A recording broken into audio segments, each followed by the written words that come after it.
Maverick News presents The Rick Walker Show. Defrag your mind.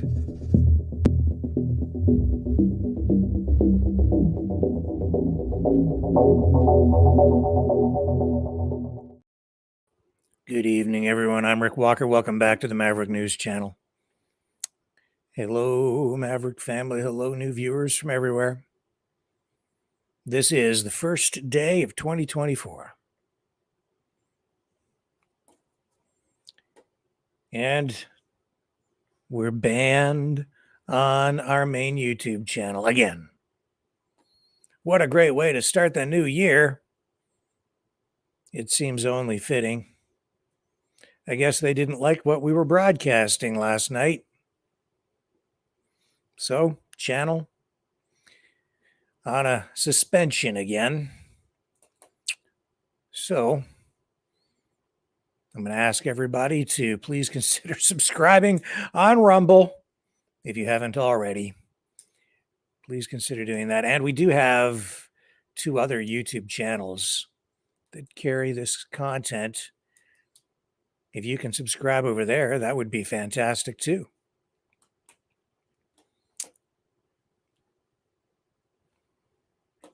I do miss the before times. That's partly what we'll talk about tonight. In search of the before times. What does 2024 hold in store for us? I don't know. I can't be sure. Who has a crystal ball that's absolutely accurate? I don't know. I do know what I would like. I'd like my country back. At least the country that I think I had. The country that I remember. And maybe the country that I remember with some improvements. Maybe together we can map a course back to that mythical place that I thought was reality, if it ever existed at all. Hard to know if it was ever there, especially given the way our history is being rewritten, has been rewritten, continues to be rewritten.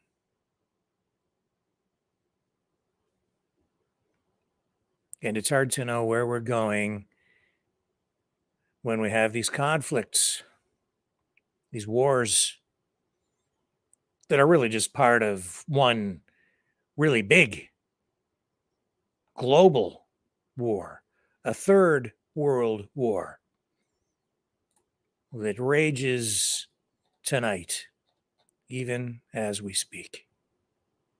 I'll be right back.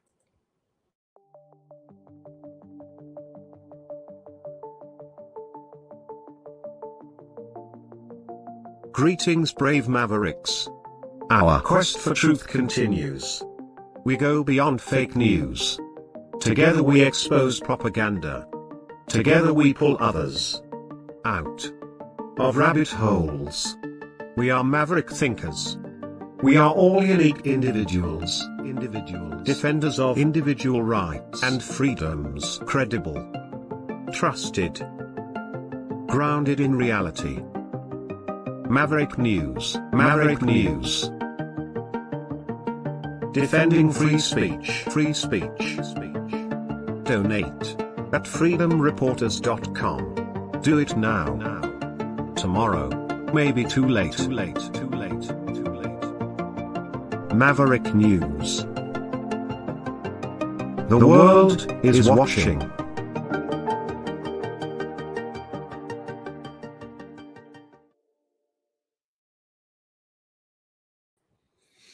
Okay, I'm just getting a few things queued up here. We'll dig into today's top news stories and a broader conversation connected to all of today's events right after this.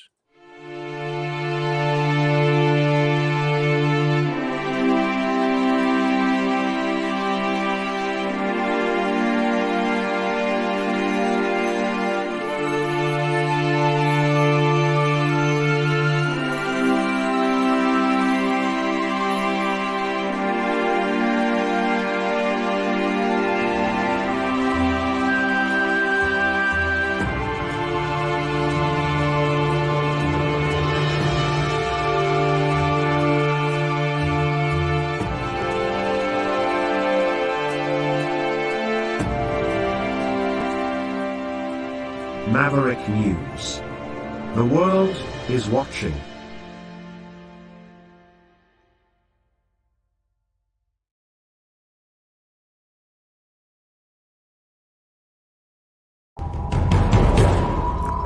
We are Mavericks. We say no to the Trudeau and Biden New World Order. And to bugs.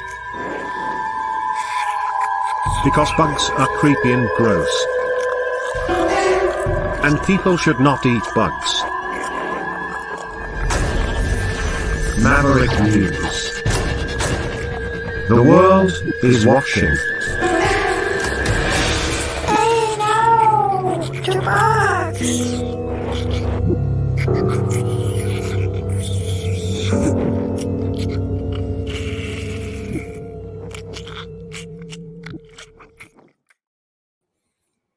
Okay, so tonight we do have that series of powerful earthquakes off central Japan's west coast. Homes were damaged there. A big fire, and we have tsunami warnings. Tens of thousands left without power. Residents seeking higher ground. The Japan Meteorological Agency says that the Noto region on the western side of Japan's main island was hit by a rapid series of earthquakes, starting with a 5.7 magnitude earthquake at about 4 p.m. local time, their time. In total, we've seen about 20 earthquakes. After the first one, the area was hit by another 7.6 magnitude quake, came just 4 minutes later, then a 6.1 magnitude at about 4:18. And then just minutes later, a 4.5 magnitude. Minutes later, like 6 minutes later, a 4.6. And then just 3 minutes later, a 4.8. Excuse me. Then tsunami waves about 4 feet high hit Ishiwaka, Prefecture's Wajima port, about an hour after the quakes struck. And there was a major tsunami warning issued immediately, which alerted residents that there could be waves up to 16 feet high. Later, the tsunami warning was downgraded, but officials are still warning people against going home, with waves of up to 10 feet possibly anticipated. Government stressing that people in coastal areas need to get away from the oncoming tsunami. I don't know if you folks remember anything like this in the past, but I certainly do. And it can be devastating when there's an earthquake and then the resulting shift under the ocean floor. The tremor causes a massive wave to sweep into shore. And of course, what happens is the water at first pulls away from the shore.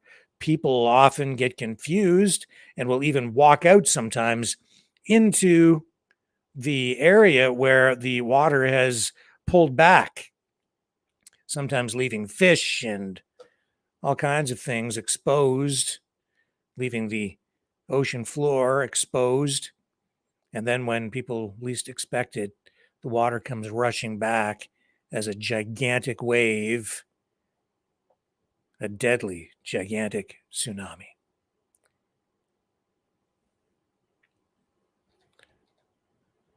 So the danger is still real there, and we're continuing to watch that.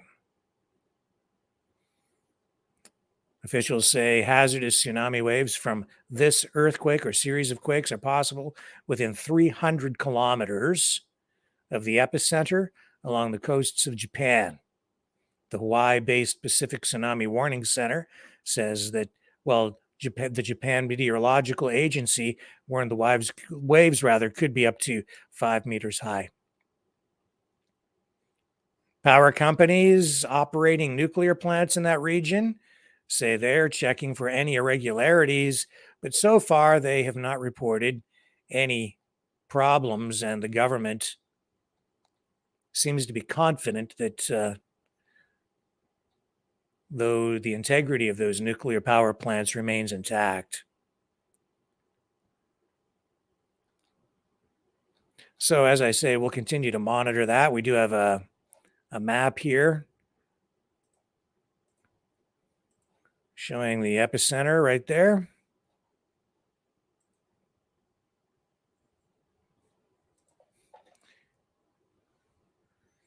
And you can see the big red dot marks the spot where those quakes were centered. Very dangerous. Also dangerous what is going on in the Red Sea, where attacks continue.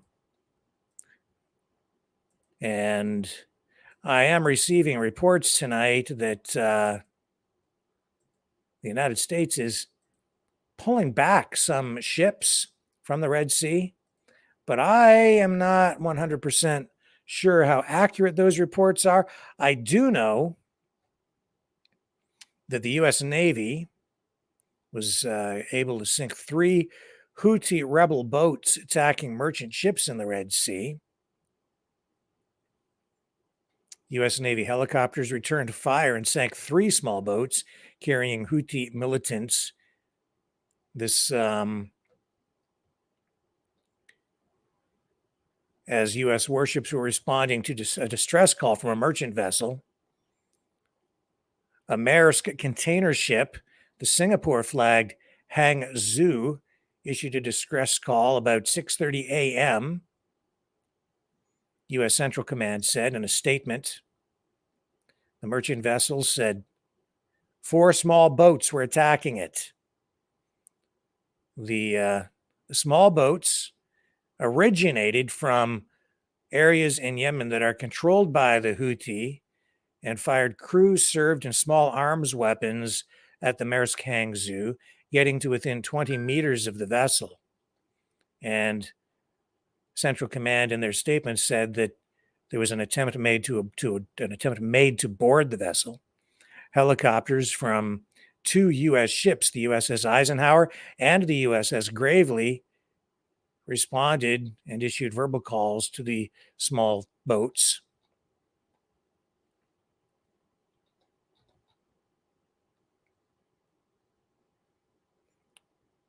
The Houthi say that they lost 10 group members after U.S. forces fired on their vessels.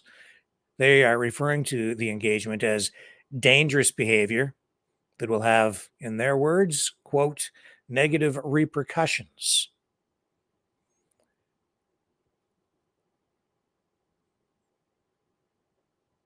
In their statement, the Houthi rebels say that the American enemy bears the consequences of this crime and its repercussions. The group also says that it will not hesitate to confront any American aggression against Yemen and renewed its advice to all countries not to be drawn into the American plans, as they put it, aimed at igniting the conflict in the Red Sea.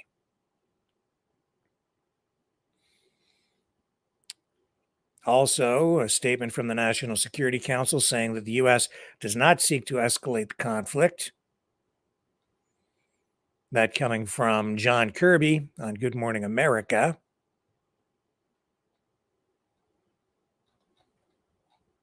But clearly, everything is escalating in that part of the world, and that's all related, of course, to the conflict between Israel and Hamas in Gaza and the West Bank, and now in Lebanon. And we are seeing tonight that Israel has struck back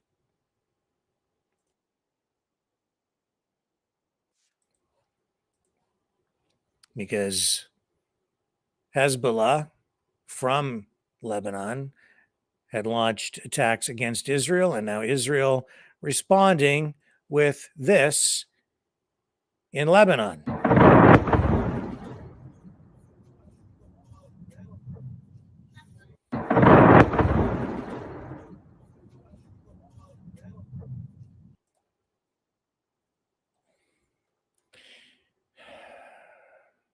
That's in southern Lebanon.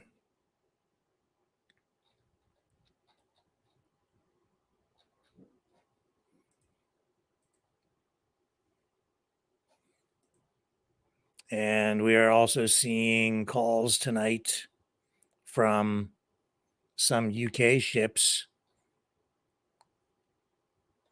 to China, asking for them to assist in keeping the peace in the Red Sea as well. I don't know how successful those kinds of overtures will be. And we're seeing the conflict in Ukraine continue to drag on as well as we enter the second winter there of war.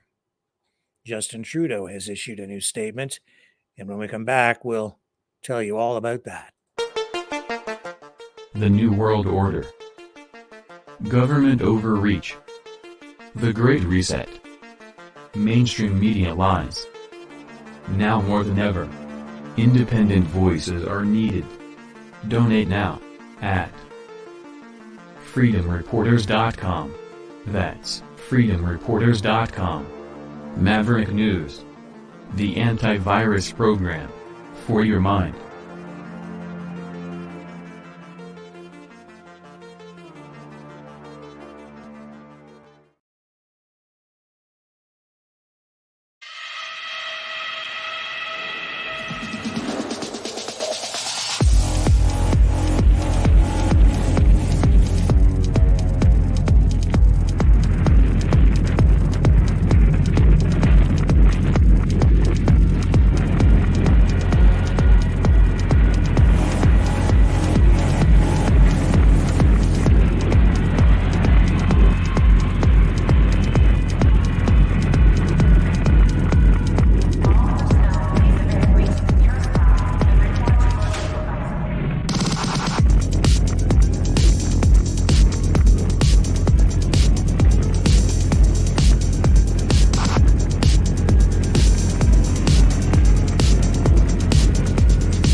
Maverick News.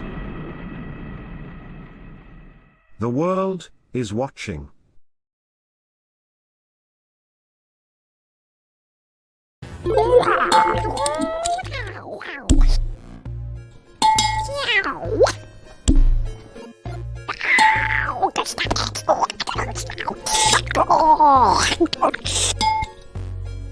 Exile. The Knights of Malta. Maverick News. Join us. The world is watching.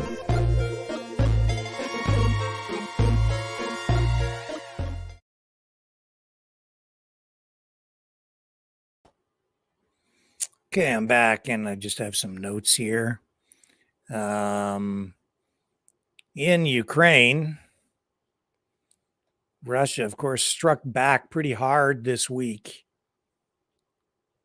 against Ukraine, and they have now since issued an explanation for their string of missile strikes targeting Ukrainian targets and senior military personnel on Belgorod Saturday, losing track of my days. More than 20 civilians were killed, but the Russian Defense Ministry says that their real targets were decision-making centers for the Ukrainian military and senior military officials. It noted that a high-precision missile strike on the building formerly housing the Kharkov Palace Hotel eliminated representatives, and this is directly from the Kremlin, representatives of the main intelligence directorate and the armed forces of Ukraine who were directly involved in the planning and execution of what they're calling terrorist attack in Belgorod. The building also housed up to 200 foreign mercenaries. Hang on here just a second.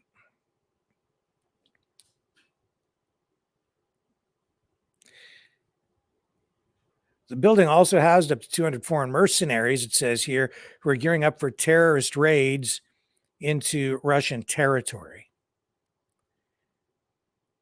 Other strikes hit the building of Ukraine Security Service Bureau, the SBU, and a temporary deployment area of Ukrainian nationalists. Quote, representatives of the SBU leadership, foreign mercenaries, and fighters of the Kraken unit who were directly preparing sabotage on Russian territory have been taken out.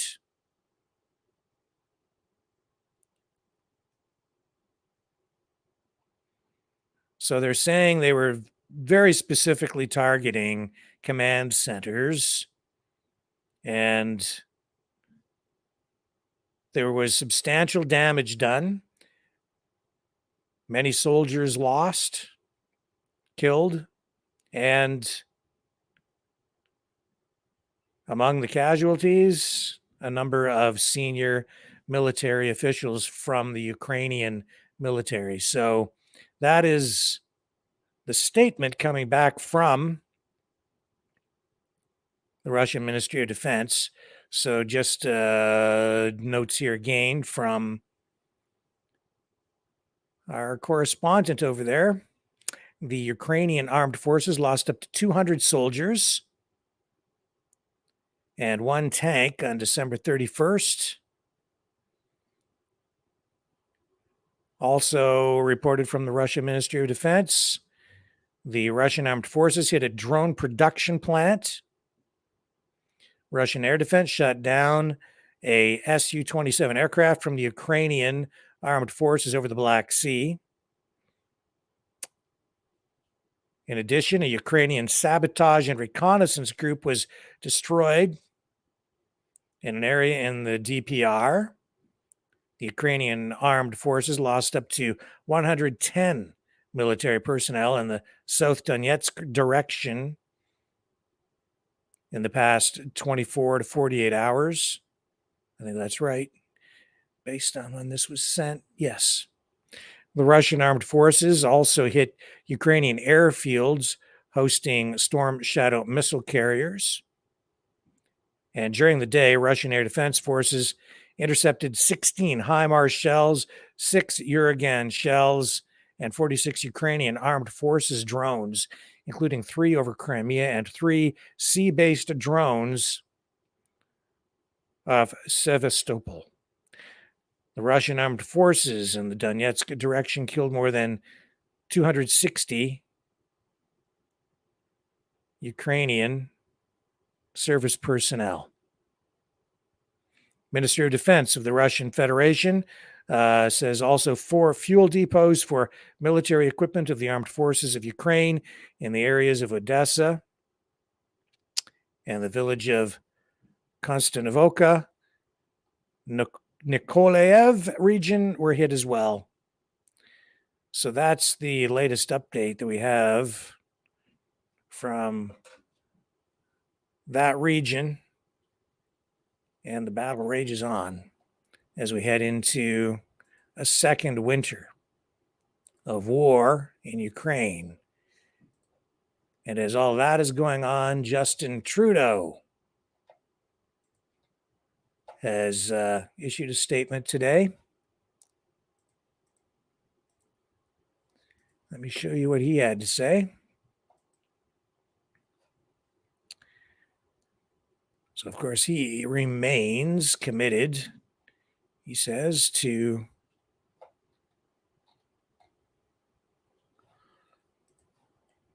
Ukraine in this conflict. And that means get out your wallets, folks.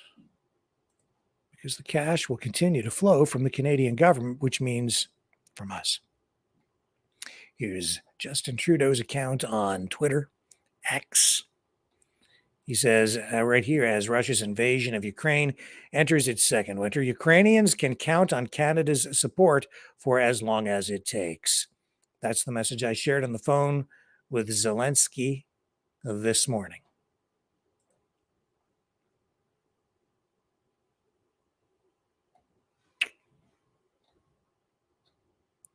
Oh boy.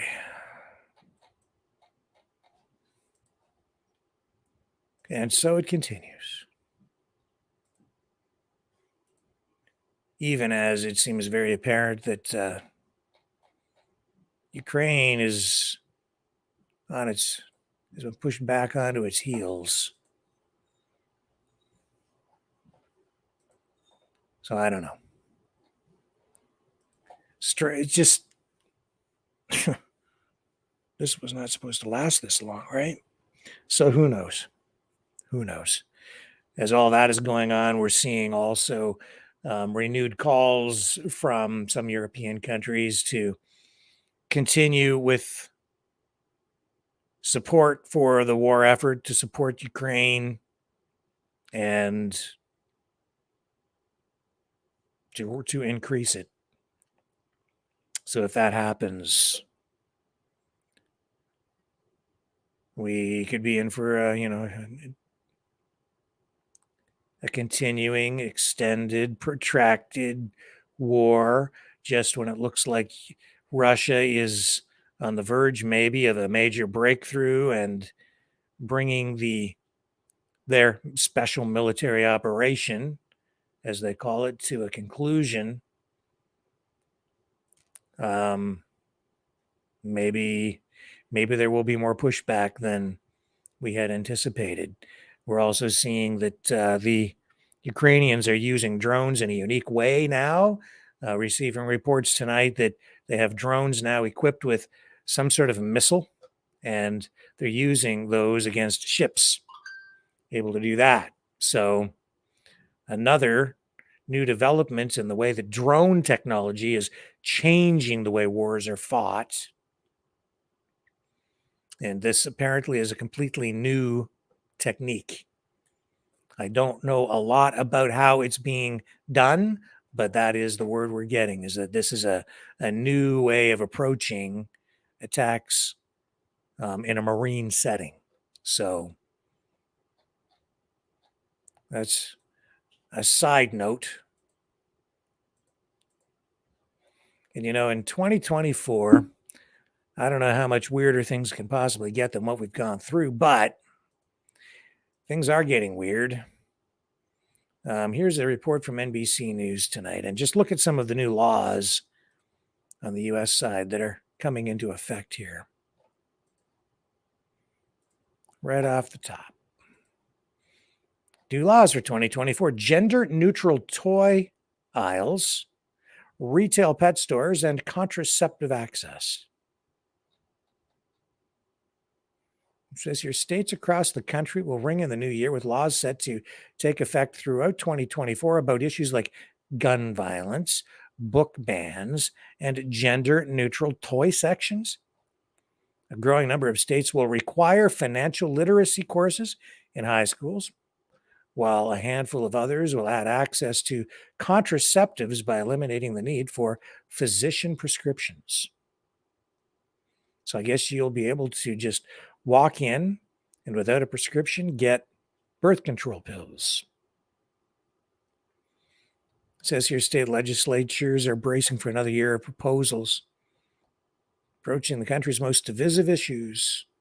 So gender-neutral toy aisles, this is the top new law in terms of news interest.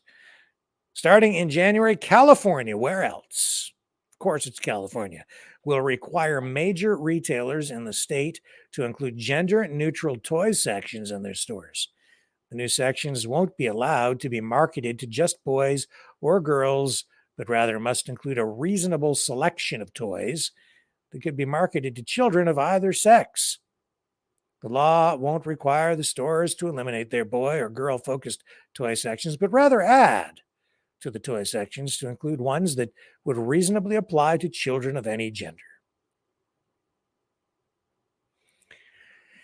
The law passed by the legislature and signed by Governor Gavin Newsom back in 2021 is aimed specifically at retailers with at least 500 employees across their state locations, which excludes smaller stores. Retailers will be fined $250 for not following the law, followed by $500 fines for repeat offenses. Assemblymember Evan Lowe, a key sponsor of the bill, said in a statement that the measure would make it easier to compare similar items for sale at large retailers without reinforcing gender stereotypes that harm vulnerable children. Save the children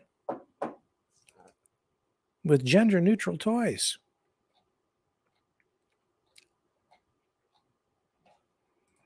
Because people can't make their own decisions, you have to have a law like that, I guess, to tell people how to behave and what to think. Illinois' anti-book ban law is coming into effect as well. It'll be the first state to enforce a law to outlaw book bans. So is that a free speech thing then?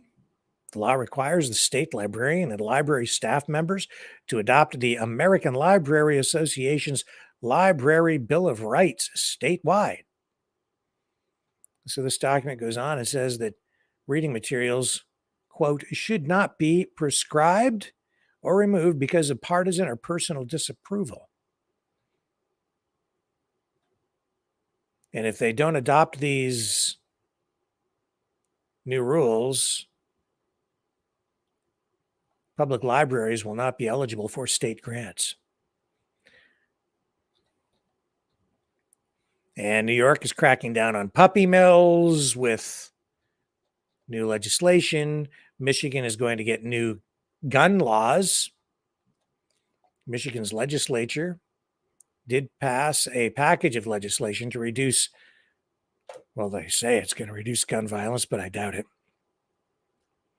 The package passed by the Democratic-controlled legislature, of course, largely along party lines, includes red flag laws, stricter background checks, safe gun storage requirements, and a ban on those convicted of domestic violence from buying, owning, or transporting firearms for 8 years.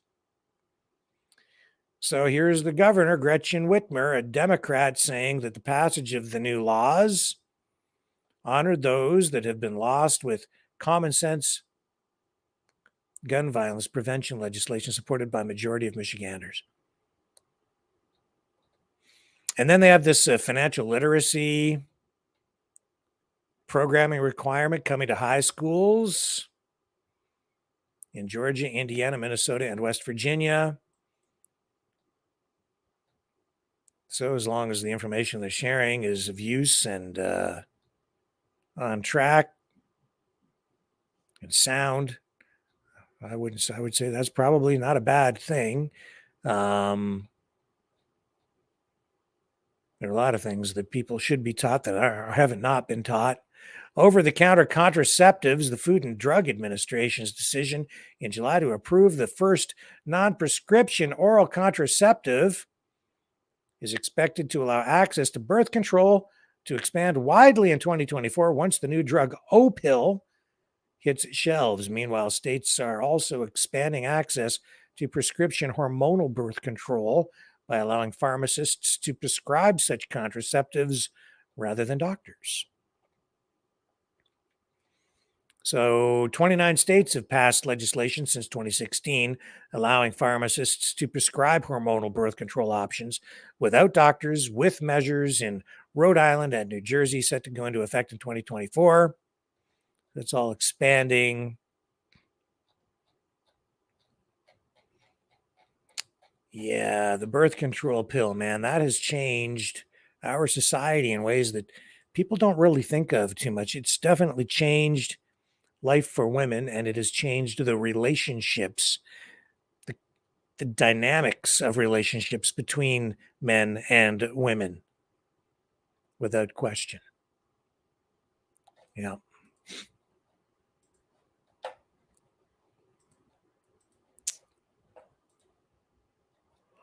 So all that going on. And when I come back, I'll talk a little bit about the before times. Sure do miss them. And I'll share my freedom journey, I guess, a little bit. Just thoughts off the top of my head related to tonight's top news.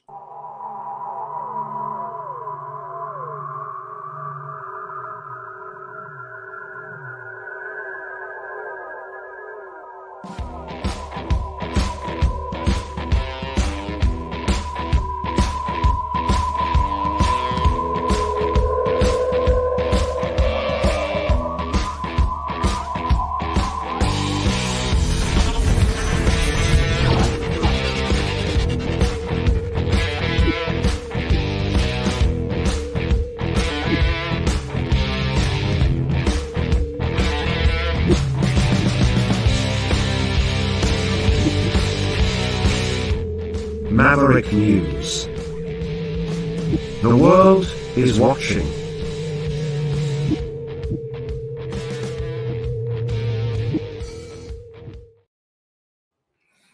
Okay, folks. So just again, we're banned on our main YouTube channel again tonight. So if you are watching, I'm just going to put a link here in this chat that will take you to one of our other YouTube channels. If you would consider subscribing over there, that would be fantastic.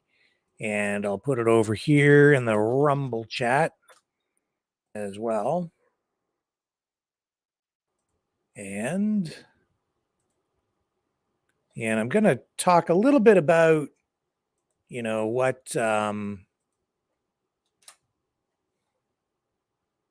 this is sort of my thoughts about the before times. And then if we have time, we'll go to the phones tonight. And maybe you guys want to weigh in on that too and share your thoughts. Maybe talk a little bit about what you miss. This being the first day of 2024. We're looking ahead, but I think sometimes you have to look back, and see where we were, where we came from, to understand where we're going, right? So there's a link to the YouTube channel.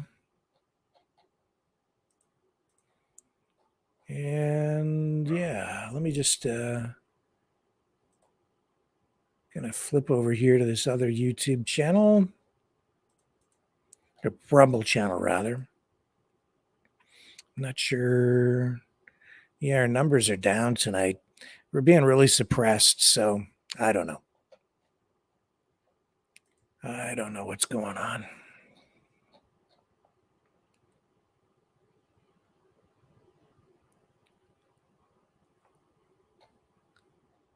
Let me just see what's going on here in the chat.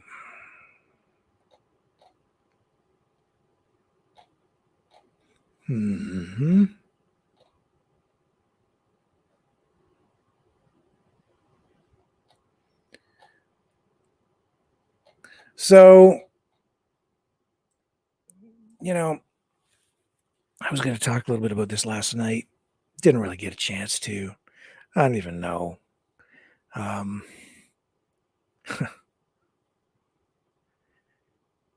Everything has just, maybe you can relate to this. Why am I sitting in this chair night after night after night after night? For me, this all started with the pandemic, right? So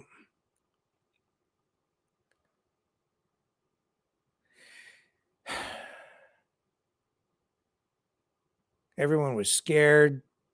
Government locked everybody down. It was infuriating. It was appalling what they did, the way they treated people. It was scary for everyone.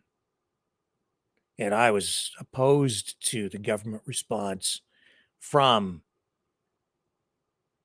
not day one, but second one. From the first second this became apparent, I was adamantly opposed to what the government was doing.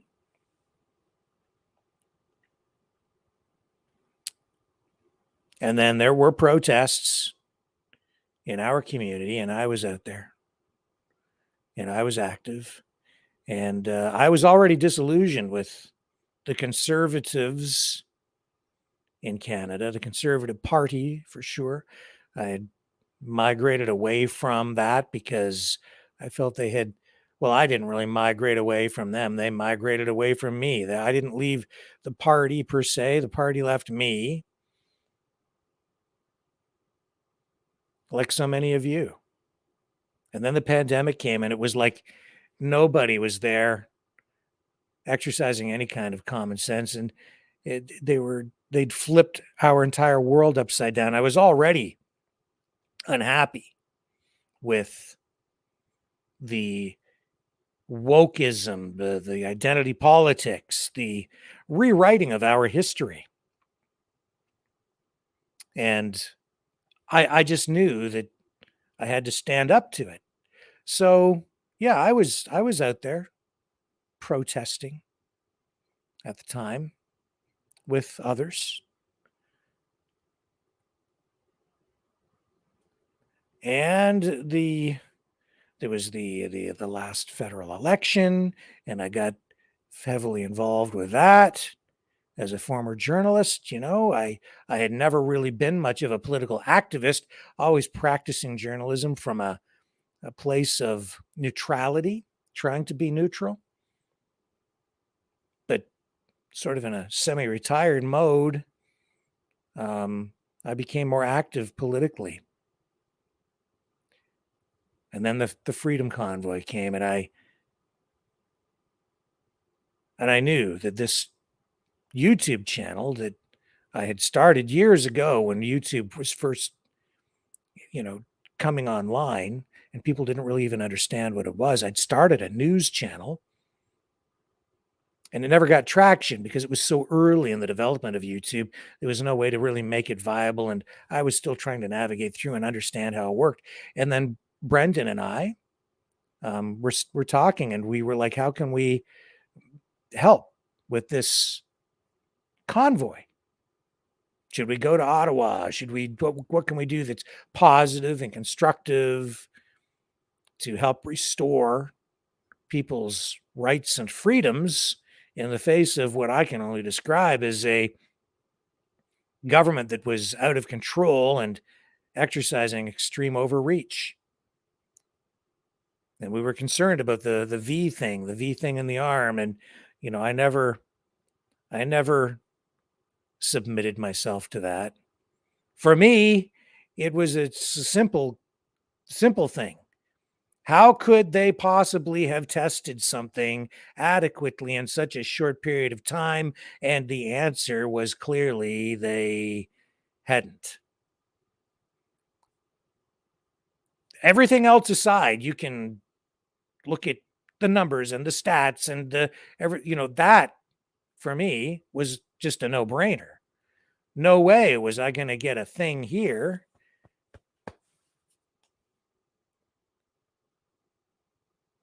without some sort of responsibly conducted research, standardized testing over a reasonable amount of time in order to come up with true scientifically backed data to support safety and efficacy. And there was no way. So for me, right from the beginning, it was like, no, something's really seriously wrong. And the masks, oh yeah, they really worked. And the lockdowns, ridiculous. Oh yeah, they really worked. Worked to destroy the economy, transfer wealth, in an unprecedented manner from small and medium-sized businesses to large ones. Worked well for that. Worked well at putting us deeper and deeper into debt. Worked for that. So when the convoy rolled in, Brendan and I, we agreed, let's resurrect that channel and get it going, and we will draw attention to everything going on there and try to provide as much transparency through live streaming as we can to keep things honest in the face of censorship and propaganda and outright lying, especially at the time by mainstream media. And the mainstream media really started, in my view, to turn and lie when Trump came down that escalator. For me, that was the moment when things really went off the rails, because journalists that I had known when I had been working in the mainstream media for a long time, it was clear to me even back then that they were just outright lying about Donald Trump. And I remember phoning up a longtime acquaintance, colleague who worked for a newspaper, and I said to her, "Why would you lie?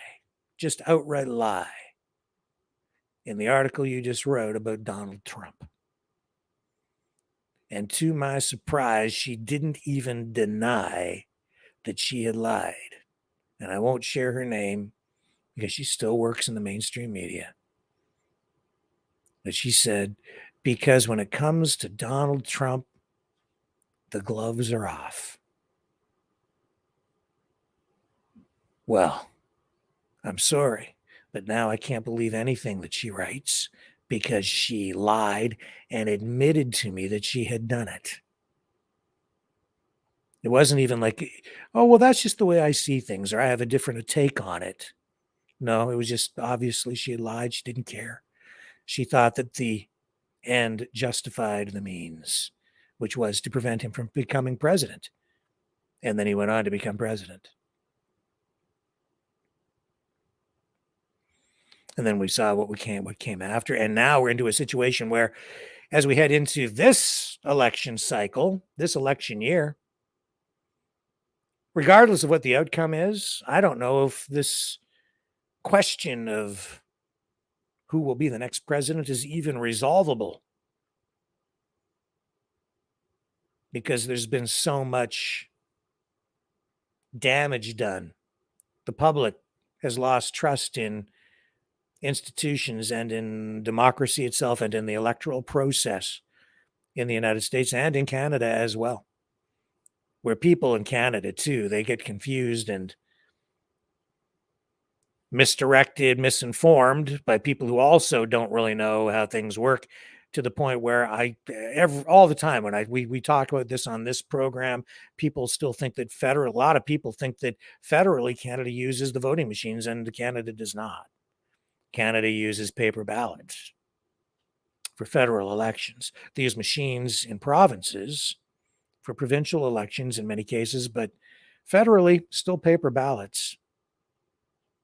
That being said, I did see an article tonight, earlier today, actually, not an article, it was just an opinion. I guess it was an opinion piece. And I didn't read the whole thing, but it was like 10 things that you can do to prevent Justin Trudeau from being reelected. And I didn't read the whole thing, but one thing you can do is get involved, if not directly in politics. If you're worried about the electoral process and the integrity of it, you can get a job with Elections Canada working at a poll. And you probably should. You'll get paid. You can be there to make sure that it's done in an honest manner. You're not there to be an activist. You're there to perform a service and to get paid for it at the same time. So you get a temporary job out of it. The pay is okay. And They train you. And if you're worried about how those ballots are handled, you'll be the one handling the ballots. Just make sure you do it honestly, with integrity. I worked as a poll supervisor, a multi-poll supervisor, in a previous election. It was an interesting job. I learned a lot. You can do it too, to keep the system working properly and make sure there's honesty and transparency there. So that's one thing you can do to make sure that it's all done right. Wouldn't even cost you anything. You'd make some money. But as I look at everything going on tonight, and here we are on the first day of 2024, I think back to the way things were. I think about my kids, as I'm sure a lot of you guys do as well. And I yearn for yesteryear, for the way things used to be. I think when you're a kid, you don't remember everything entirely clearly. You're a kid, so you're sheltered, right? Protected from some information. Your parents protect you because you're not an adult. But there was something magical about Canada and the United States. And I'm in a unique place here because I grew up in southern Ontario, southwestern Ontario, right? Not far from the US border. So I'm very Americanized, especially for a Canadian. I acknowledge that. So my perspective is kind of twofold. I feel like I'm as American as many Americans, maybe more American. And I'm certainly Canadian. And I remember what it was like, but I don't think my kids do. I don't think they have an appreciation for the way things were, how free things were. We took it for granted. Born in the mid 60s, I was. Also a time of turmoil, Vietnam, a lot of social unrest. Heck, I grew up not too far from Detroit, a couple hours from Detroit. And there was a lot of social unrest back in those days. There was a lot of pain at times because of the economic downturns and the ongoing struggles of the auto industry, which hit peaks and valleys. But the thing I most remember was the freedom, the sense of freedom, and most of all, the idea that anything and everything was possible. There was pride still. National pride, pride in being an American, pride in being a Canadian. Even as Pierre Trudeau came on the scene with Trudeau mania, even as we went through Watergate. I was born after the JFK assassination. And yet, even with that, even as America lost more of its innocence, Canadians, Americans, there was still national pride. Because I remember waking up early one morning to watch an Apollo launch on our old black and white television. All we had was bunny ears on top of the old console TV, black and white. That's all we had in the 1960s, early 70s. I was so young. I just remember getting up and turning on the TV to watch this launch. It was so exciting. I mean, literally at that moment, the sky was no longer the limit.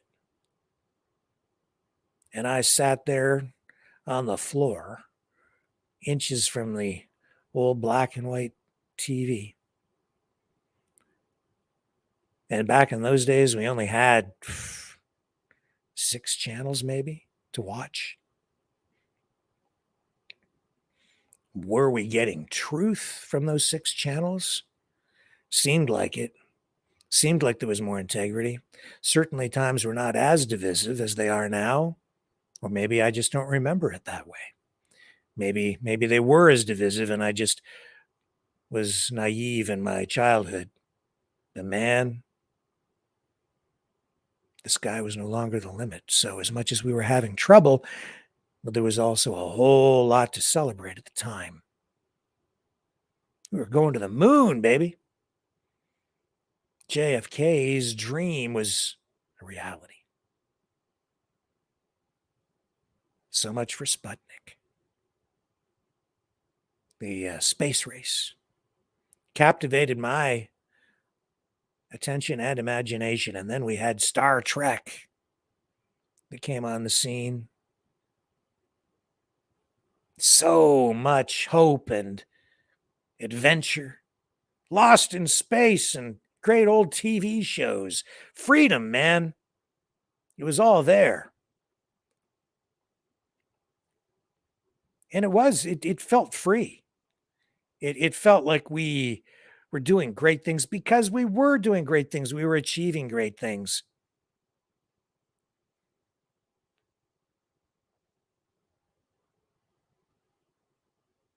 Where did it all go? I so miss it. I remember learning to ride a bicycle, an old piece of crap, a hand-me-down, beaten up with rotten rubber for tires and sissy bar and the big old bent handlebars like a chopper. It was way too big for me, couldn't reach the ground. I had to start off on a curb so I could just touch the curb because I couldn't touch the ground because the seat wasn't adjusted properly. Wouldn't go down low enough. But I was determined to ride that darn thing, and I did. And I felt free, and I was young. And I didn't know any better, I guess, but man, things sure felt free. And I remember getting chicken pox. And everybody's so afraid of getting chicken pox now and getting afraid of getting this and getting that and getting this. And how did I get chicken pox? Because the kid down the street, who was my friend, had chicken pox and had been shut in his bedroom and escaped. He ran out of the house, came down to visit me and exposed me, and I got chicken pox. No big deal. I got over it. I didn't need a jabberoonie thingaroony. I got over it. And I didn't wear a helmet when I was riding a bike either, and I didn't have knee pads or any equipment. Nobody even thought about it, for better or for worse. But I was free, pretty free, at least in my mind.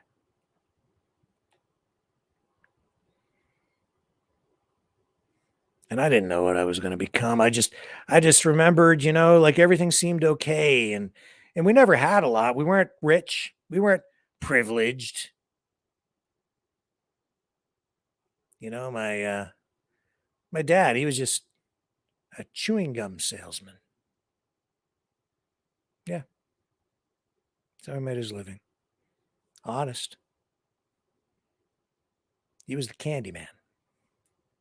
Had free samples of candy, popular with all the kids on the block. And he worked hard. And I idolized him because he got up every morning, went to work, did his thing. And he always dressed in a suit because he had pride in his appearance. And everybody was kind of like back then, as I recall. There were problems. problems with attitude, problems with prejudice. There were problems, but I remember things being a whole lot better than worse. And then as time went on, I became a little more aware of things. I remember um, as I got old enough, we moved and we had a little tiny semi-detached house that was just a rental. And then we moved into a small semi-detached house that my parents were finally able to scrape enough money together to get a down payment on. And we moved into that in a different part of town and we were moving on up. Things seemed to be okay. And I don't remember really any complaining. Not really. Because it was always optimism. It was like things were going to get better. It was like if you work hard, do it right, anything is possible. And people were driving around in cool cars and going where they wanted to go, doing what they wanted to do. And there were bad things that happened, I remember, because there was freedom. And so as I got into, my early teens, I remember kids being killed in a car accident from our school because they had been out on a joyride drinking, no seat belts, speeding. I didn't really know them well, but all of them in the car were killed.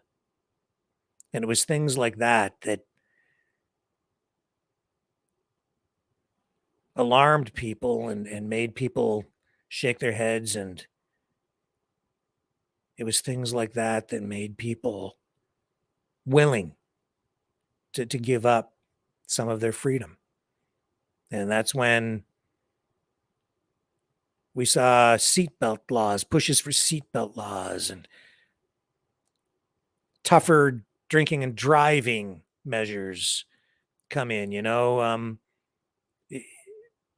It was controversial because it's like, well, who should say if I have to wear a seatbelt, and who should say, if I'm allowed to smoke in a restaurant? Am I infringing on someone else's rights? And these were complicated issues, to be sure. And the debates raged on and on for years and years. But slowly over time, they chipped away and chipped away. Again, rightly or wrongly. And we became less free because we were able to give up a lot of our freedom for safety and security. And I remember that those who did not have enough found support through the community, through their churches, through charitable organizations, less so through social welfare.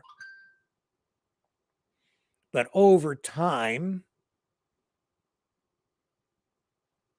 government played a bigger and bigger and bigger role in every aspect of our lives. And people continued to give up freedom as they sought safety and security through things like socialized healthcare, seatbelt laws, photo radar, laws preventing people from smoking in public places. And it continued on and on and on. And we'd give a little bit more and give a little bit more and give a little bit more. And people continued to give and give. But still, even during those times as a teen, I remember I still felt very, very free. And I remember, the rhetoric about Russia and the Cold War and all of these things, and how in the old Soviet Union, the message was that there was not as much freedom, and there was oppression, and there was clear evidence of that.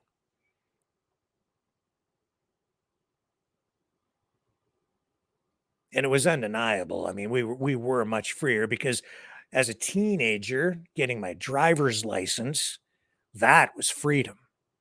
Man, I'll tell you.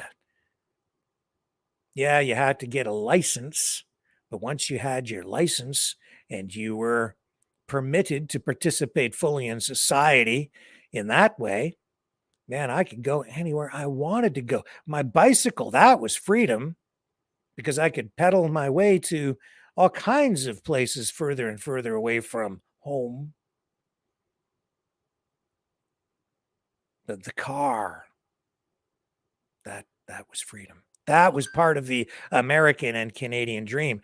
And I remember going to Detroit and crossing the border, and all you had to do was just show your driver's license. The border, talk about an open border. Hi, how you doing today? Oh, I'm just fine. Where are you going? Just over to Detroit to just check it out. Okay. Got some ID. Yeah, here's my driver's license. Okay, have a great day. That was it. Now you have to have a passport. The checks are much more thorough. The lineups are longer. All kinds of concerns about terrorism. But we had basically the world's longest undefended border. Back and forth, Canadians and Americans went back and forth, and we have relatives over in Michigan, and they come visit us. We go visit them. And eventually, later on in my career, I ended up living in Windsor, right on the Detroit-Windsor border. And I used to go over to Detroit like every weekend. Love Detroit. Here's my driver's license. Thanks. Have a nice day. Freedom. I remember going to the beach with my brother. He had a Chevy Nova SS 350 V8. Port Stanley, Ontario, Lake Erie.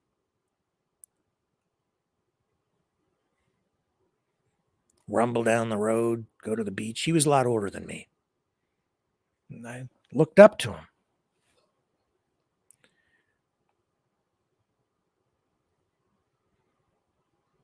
Go to the beach. It felt free. Was it free? Was it freer? Maybe we just believed it was. It sure seemed like it was freer. Maybe because we only had 6 channels, later 13. Maybe we were just being fed a line. Didn't feel like it, though. It just felt like, and I think there's clear evidence that this chipped away and chipped away and chipped away and chipped away. And Pierre Elliott Trudeau and the Liberals came in. And I remember my uncle staunchly opposed to Pierre Elliott Trudeau. But I grew up so much of my life with Trudeau as prime minister. And I remember the day he resigned, and I thought, wow,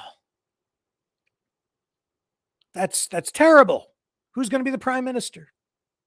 Because I really hadn't known as a kid much of anything else. It was alarming. It was uncomfortable because there was this now lack of continuity. So for a time, he wasn't prime minister, but then he came back for a short time as well. And he came back. But I wasn't aware enough to even understand, the politics, the economics, everything that went on in those days. That I didn't understand why my uncle was so adamantly opposed to Pierre Elliott Trudeau and the Liberals, who clearly Pierre Trudeau had communist ideology right here in his heart. And they chipped away and they chipped away and they chipped away. And we went further and further and further and further and further to the left, further and further and further to socialism. And our rights and our freedoms were diminished because as the state became larger, we as citizens became smaller, more collectivized, and we gave up more and more ground because we wanted to become, we wanted safety and security, or so we thought.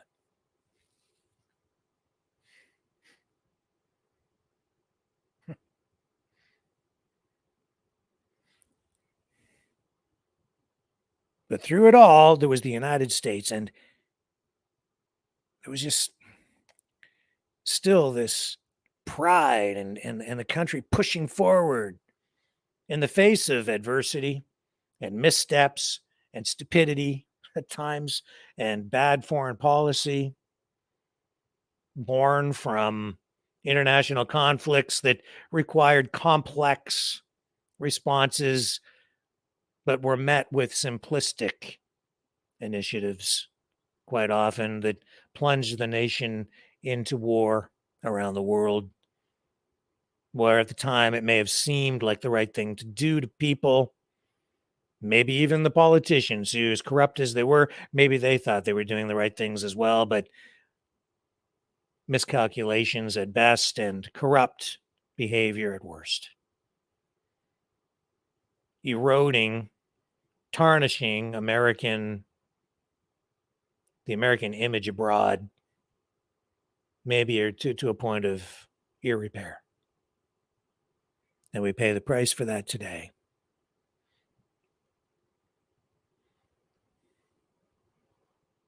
And then in the 1970s, early in the 1970s, I first heard the term politically correct, or became aware of it, when I was sitting at home and some sort of magazine had been delivered to the house. And it had the political correctness. What is it? Was the headline on the front cover of this magazine. And it had a man and a woman with tape over their mouths. I'd never heard the term before. It was something kind of new, and it really kind of scared me. I read the article, and it was not really well written because I think the author didn't really fully understand political correctness, because it was something that was emerging on the political scene, but it was like, I could tell it was important, and people were not really aware. And that was in the 70s. And then I started to ask questions about it, and no one was giving me satisfactory answers. I was at that age trying to have conversations about political correctness with adults who were oblivious and had really at the time no interest in speaking to me about it because they didn't understand it. So they just dismissed it and didn't pay any attention. And I was thinking, this is really important. What is this about? But time went on, and we began to see more and more and more of this in our society. I became alarmed and awake to a lot of what was then going on with the government, even as a teenager. And even in elementary school, I was just engaged with politics on some level. I remember, and this is backtracking a little bit, but our elementary school used to have competitions among the students. We were divided into teams. They called them color houses. And it was supposed to be a constructive competition. Anyway, as you would get points for your team when you did good deeds or tasks, or if you could do well academically. There was a question. It was always a quiz in the mornings, school-wide, over the public address system. One day, it was, what is the value of the Canadian dollar today? I was the only kid in the school who could answer the question. I knew it to the decimal point. So I submitted the answer and scored the points for our team. And the next morning, they announced the winner. My name was announced over the PA, and every kid in the class looks at me like I had three heads because I was dialed in to economics and politics. I felt like an outcast. Anyway.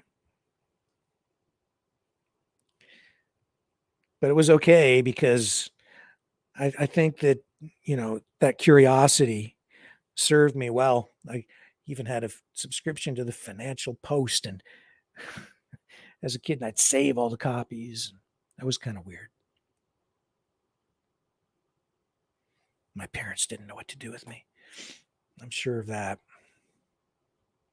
And I'd go downtown when I got older. Even before I could drive, I'd take the city bus, and I'd go downtown every weekend to the movies and to the used bookstore.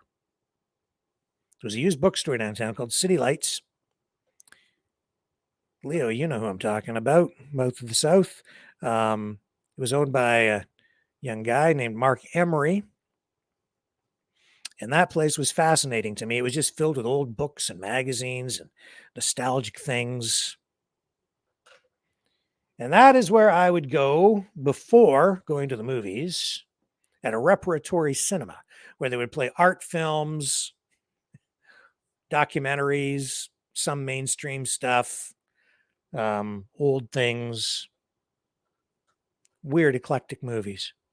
Sometimes I'd go to the mainstream theaters too.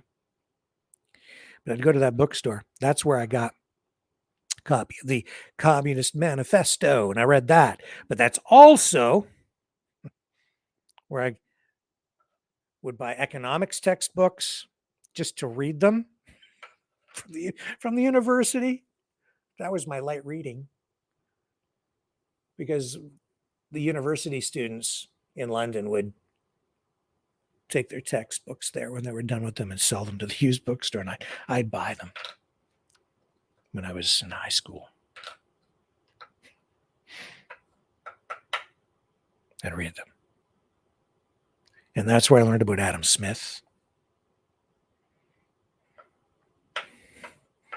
I got my first taste of that stuff. That was a pivotal moment for me. Adam Smith, The Invisible Hand.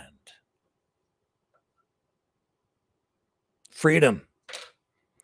I began to understand freedom because of Adam Smith, economist. And that made sense to me. Limited government, just let the people decide, leave the power with the people, let the people determine their own destiny. Let the market decide, the marketplace, free markets, capitalism, if you will. I didn't need Pierre Trudeau and social programs to chart my destiny. I wanted control of that for myself. I did not want to be restricted by government, because the sky was not the limit as far as I was concerned. I wanted to see the USA in my Chevrolet and the whole damn world. It was actually a Pontiac. I learned how to drive on a Plymouth. That was cool. Thanks, Mom and Dad, for letting me learn on your Plymouth Fury. Thank you, Mom.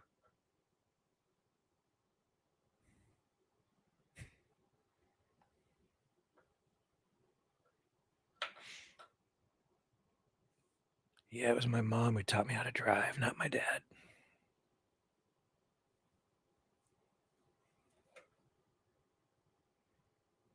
Patient with me she was.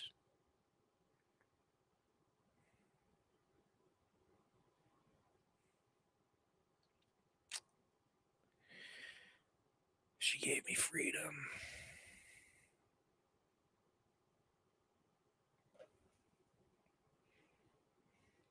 I miss it so much. It was Americana Canadiana style. That was my existence. Maybe it wasn't a great place for everybody, but it's pretty darn good for me. And I want that for everybody, man. I wish my kids could have experienced that more in the way that I did. There's still some of it out there. It's still there. I can feel it. I can smell it. I can sometimes even taste it.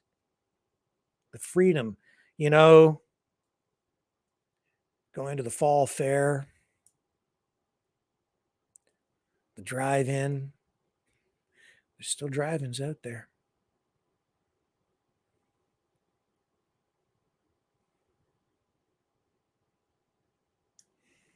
Going where you want to go when you want to go. Nobody tracking you. Not really. No cell phones. Things made sense. Monetization of YouTube. Right. Music industry, how are they going to monetize that now? Everything's digitized, man. Back then, it was like vinyl records, cassette tapes, television, free TV, off air. Later, cable came along, but it was all done with advertising. It was all free, except for your cable fee.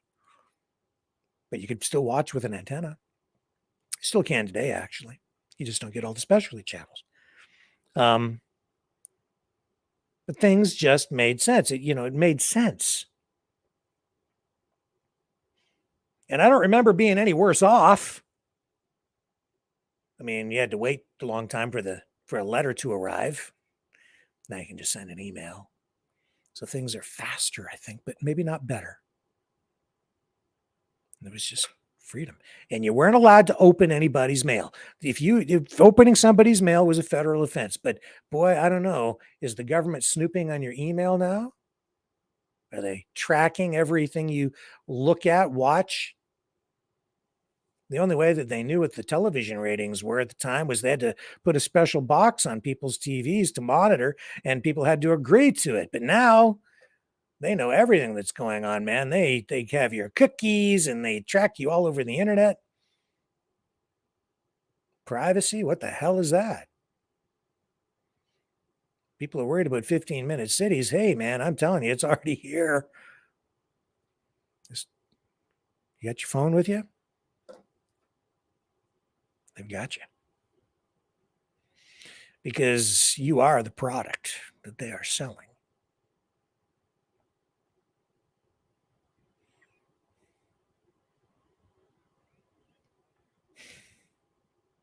And then a good friend of mine called me over the new year.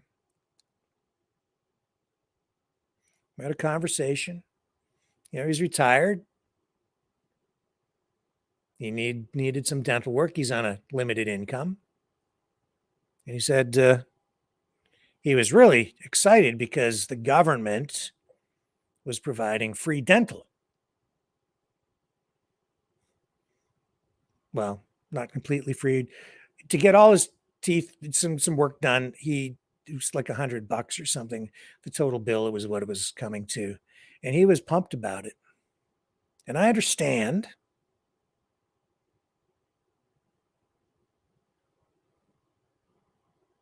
But I also see how it's a trap. And how did we get there? Well, you can credit the NDP for that, I guess. If you're happy about getting your government dental, that's fine. But, right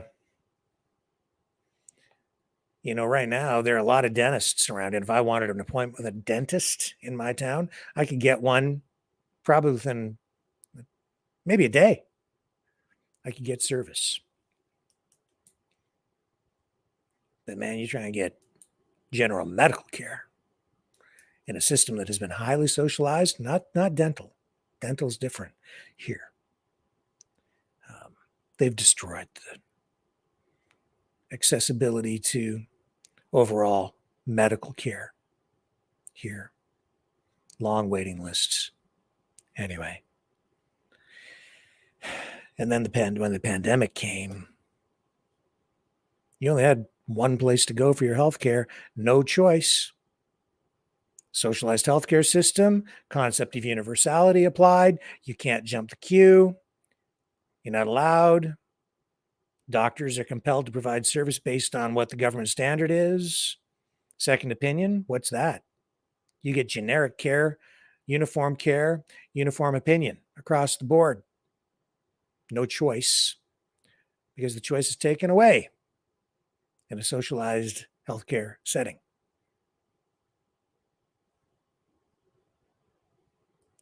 You are not a consumer. You're just Well, I guess you are just a consumer, but you don't have really any rights in a socialized system.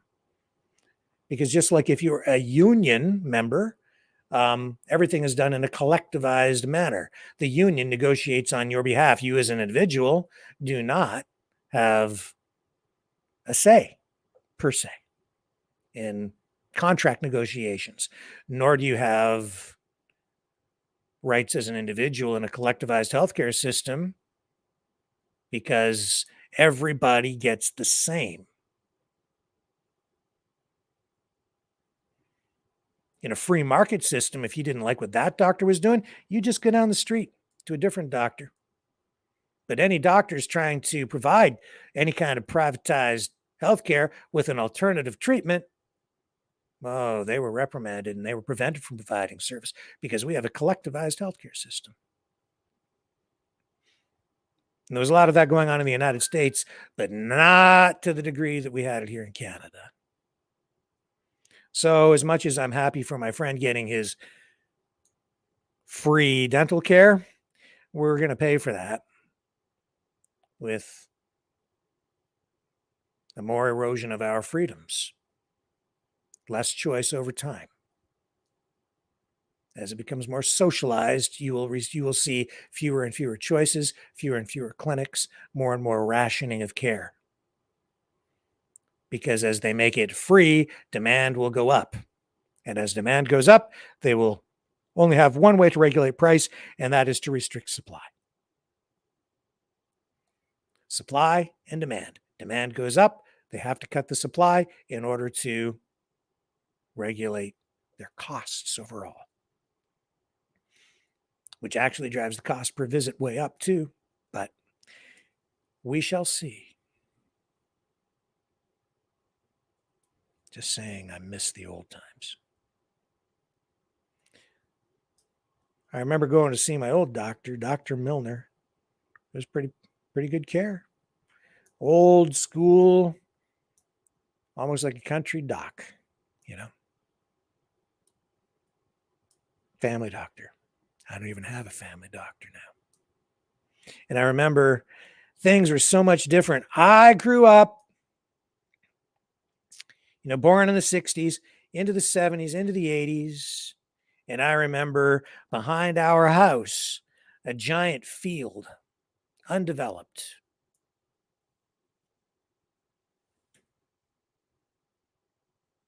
There were, kind of some dugout areas, and in the winter they would fill with water and freeze, and we'd go back there and skate, and shoot the puck around, and just have some fun back there. Today, it's all built up with residential over there and townhouses and some light industrial. And there's a giant shopping mall down at the other end. And our old house is still there. But the city has, grown and grown and grown and grown over time. And now we're getting massive immigration. And I don't even really recognize the city anymore in the way that it was. It feels so different. It feels unsafe.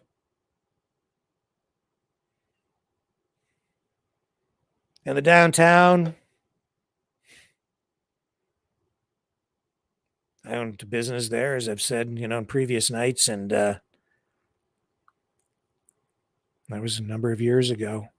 I would never open a business in the downtown of a city like that again, because they've deteriorated to the point of despair.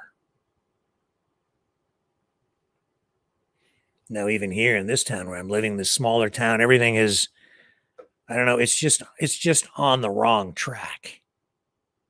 It's terrible. I mean, it's still a good town.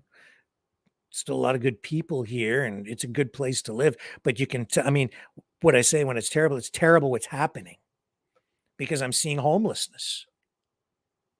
Even here, when I moved here, there was no homeless that were visible. And any that was there, it was minimal. And there was help. But now drug problems and people living in tents and people like on street corners begging. And this is not a really big city. And people in my own neighborhood here in the suburbs where I see them sometimes at night wandering the street when I'm out walking my dog over by the super mailbox. And the other day I was walking along and someone clearly had left like a backpack kind of a thing with all their personal belongings in it. And it was just laying on someone's front lawn over near those community mailboxes. And it was just clear to me that something bad must have happened to someone who was homeless. And they left, some clothes and personal effects there. Just not something had happened. I didn't know what to do. There wasn't anything I could do.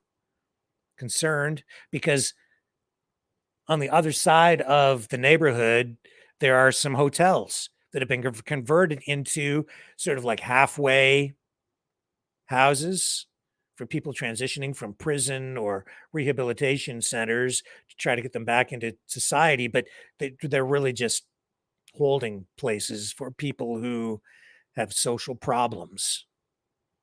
And they've turned them into long-term residences for people getting out of prison or with social issues. And I don't even know exactly who lives there, but that's what they are now. They're not hotels anymore. They've converted them into these places.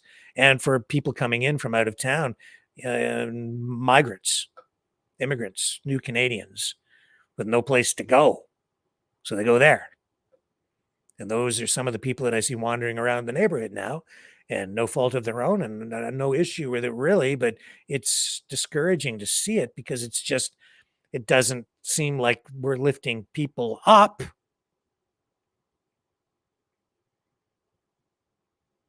Just helping people exist.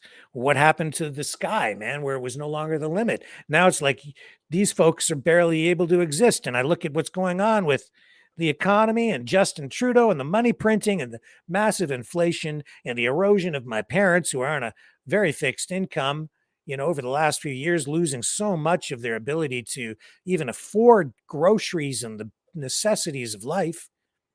My dad in his 90s still works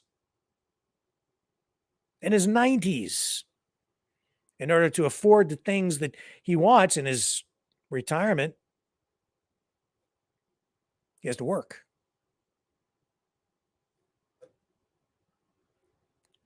He likes what he does. Doesn't sell chewing gum anymore. Unbelievable his stamina. What a generation. Resilient. Oh,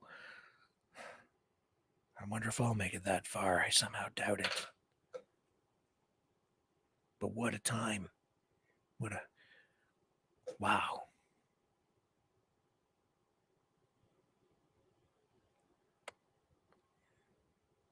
And it feels like the government, Trudeau, it's like he's just doing, you know what it is, man? It's like they're doing it on purpose.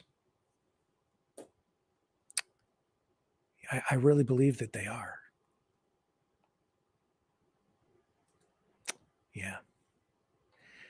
Stay with me. I'm going to talk about that when we come back.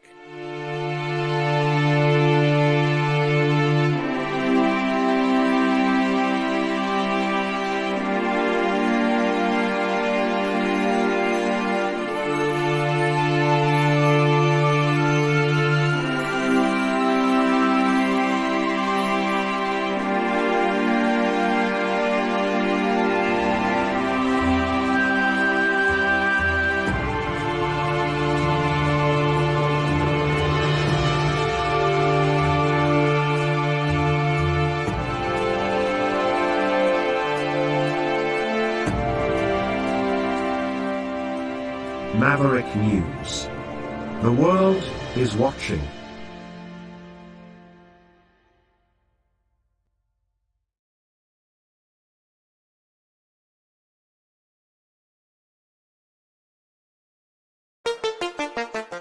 The New World Order. Government overreach. The Great Reset. Mainstream media lies. Now more than ever. Independent voices are needed. Donate now at freedomreporters.com. That's freedomreporters.com. Maverick News, the antivirus program for your mind.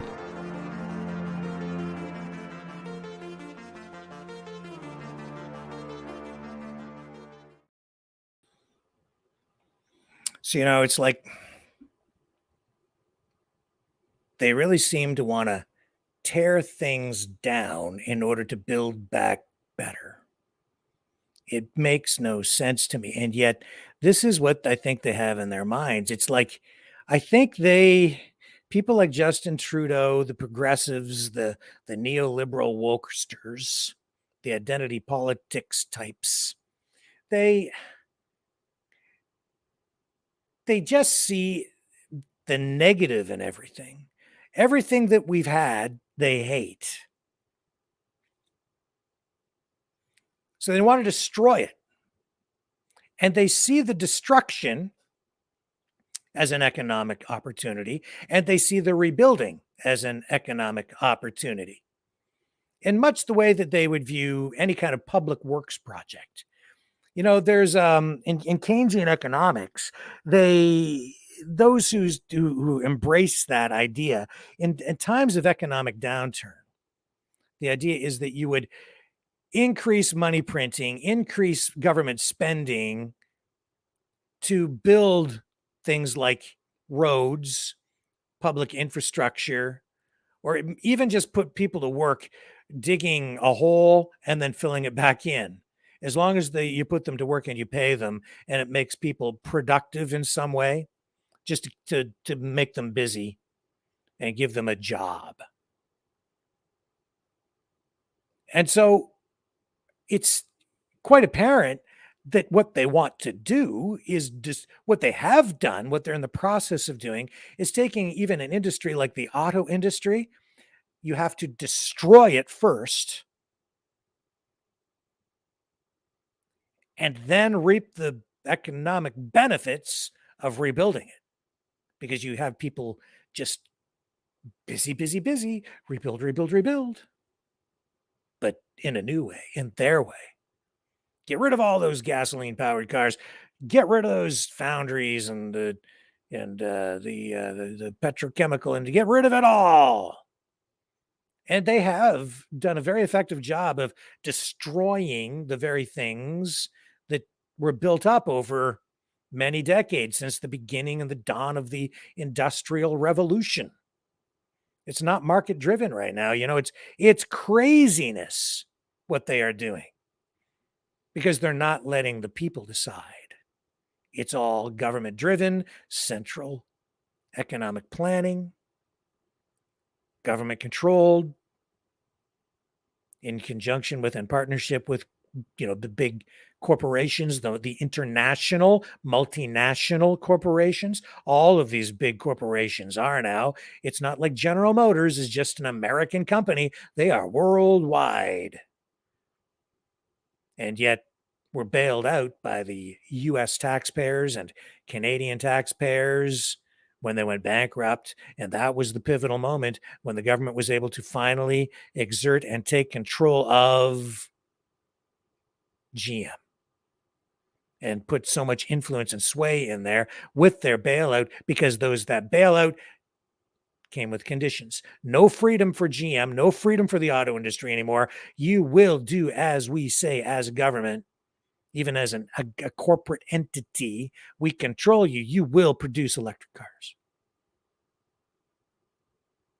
But in order to do that, they have to destroy all of the factories, retool them all, gut them, or build new stuff, and prohibit the sale of the product that was coming from those factories, those internal combustion engine powered vehicles. You will not buy those anymore. We're going to start to ration them. Within 2 years, you won't be able to buy. There are going to be so many of those vehicles on the market, only allowed to sell so many of them. And each auto company is only allowed to sell a certain number. Completely controlled market, not driven by the marketplace at all. If you want to buy a gasoline powered car in a couple of years, you're probably not going to be able to get it. And if you want one, you're going to be on a waiting list, which is what you get in any kind of a government controlled socialist economy. Now, you probably will be able to buy an electric car if you can afford it.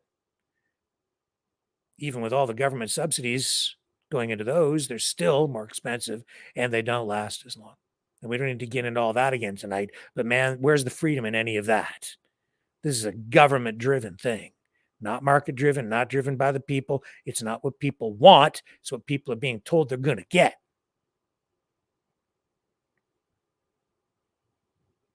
We all better wake up. Therein lies the big problem. Because Justin Trudeau and his climate change and environment ministers, Stephen Guilbeault and Chrystia Freeland, they think they know better than you. You're not smart enough to make decisions on your own. They know better.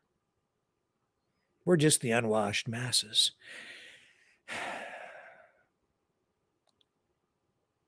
I disagree.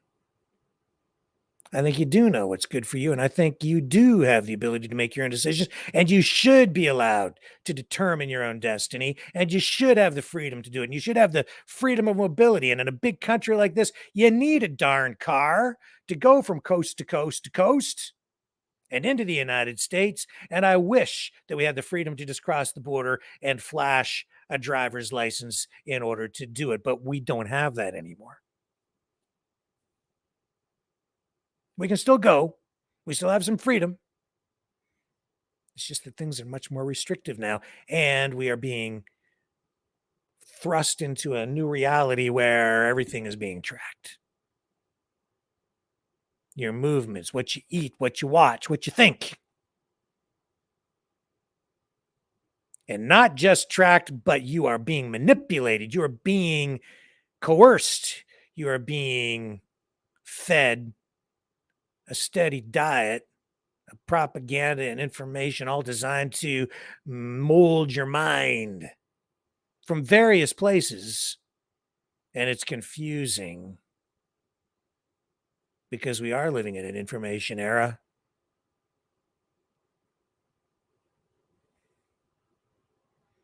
And that's not really freedom either. I don't know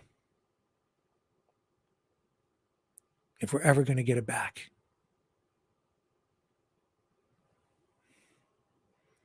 But I remember.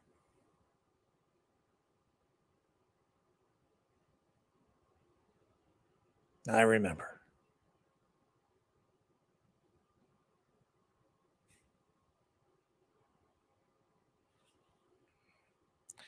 I want that feeling back. I want to feel like where I live is a great place, because it is. It was. And a lot of the information we're being fed now from, I guarantee you, not just sources within. We're being fed information now from political forces that are working to destroy not just the economy, but our very way of life. We've been infiltrated. We are being, and not just from some people within the government, from other people working from outside the actual institutions, but we are being fed information all the time, and it's all being designed to make us feel guilty. Is being done to make us feel like there's no hope, and even to hate ourselves. I don't buy it. Our history is being rewritten. It has been rewritten. And a lot of the people who are trying to teach us history now, I've been watching, especially over the last couple of days. I'm hearing a lot of cliches and a lot of scary old tropes and messages being recycled in an opportunistic way. And even people who are out there sometimes telling us, what appears to be the truth are not necessarily being completely honest with us, because they're trying to mislead us.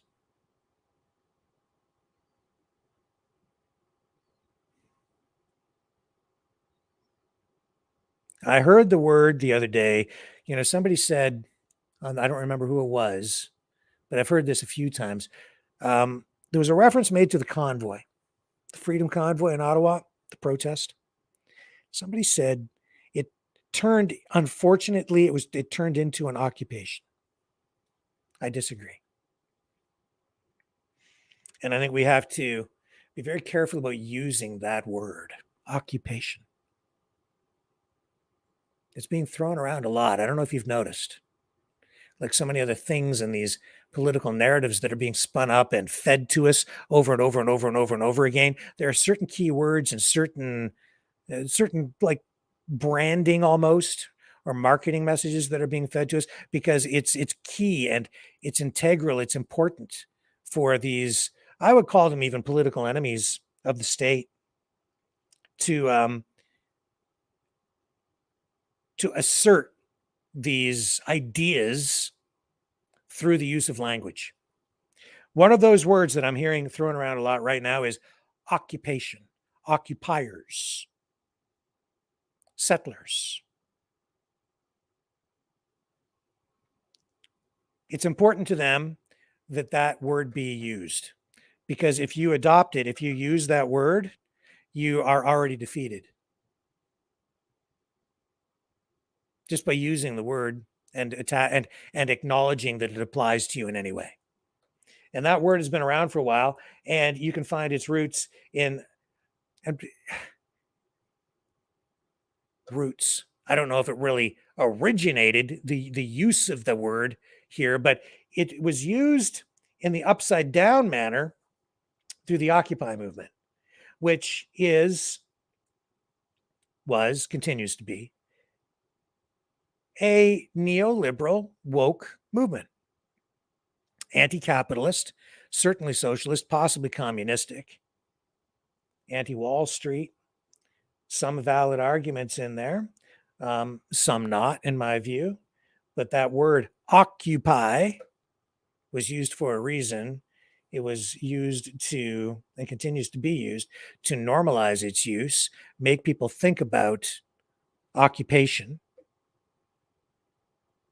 Because as soon as you are able to apply the idea of an occupation to a population or a demographic even, then that delegitimizes that group and strips them of their rights.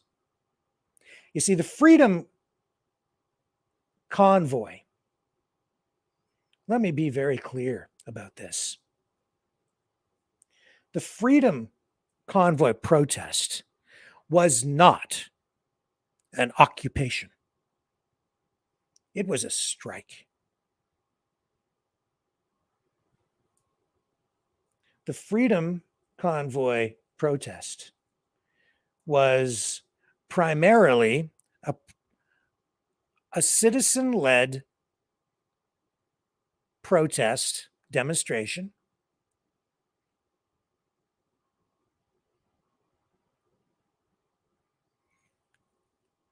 within the framework of what I would characterize as a strike, because at the center of it,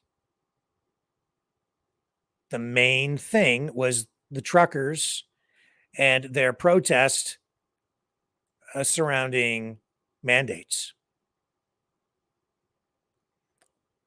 It was very legitimate, in my view, for them to protest in the way that they did with their trucks, because where is their workplace? It is on the road. It is at border crossings. It is entirely appropriate to protest where the government resides, which is on Parliament Hill.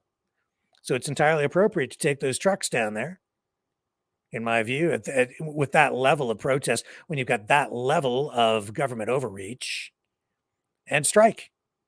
Now, there are obviously limits within the terms of public safety and so on. Was it an absolute occupation? I don't think so. I think it was more like a strike, very much similar to what a union would do through a collective protest and collective bargaining and exercising the right to strike and picketing the entrance to a factory. Where else is a trucker going to go when it's the government that is preventing them from working? Parliament Hill. That's my view. The political forces that were opposed to the Freedom Convoy, they used the word occupation, and I took note of it immediately. Why? Because it ties into their political ideology and their rewriting of history, which is that Canada is a illegitimate government formed from the initiatives of colonialism, that any Europeans who have settled here are just that, settlers and occupiers. And I would go further than that and say that that kind of neoliberal, woke, socialist, and I would say maybe even in some cases, a certain strain of communism, views that as let me gather my thought here so I get it straight. It is, in their mind, that is what forms the basis of an illegitimate occupation. You have no business being here. The government of Canada has no right to exist. The country has no right to exist. You have no rights as a settler. You are just an occupier, a settler on land that does not belong to you. And it dismisses the treaties that were signed and remain in place with First Nations that created nations within a nation in Canada. Because if you delegitimize the existence of the government itself, then those treaties hold no force or effect. They're not legitimate either. And you go back to square one, which is what some people want. Be very, very careful about that, I would say. Do you really want to renegotiate all of that from the past? What do treaties do? Treaties are a way of preventing war. Treaties prevent further conflict. Treaties bring peace. Tear them up. Find out what happens.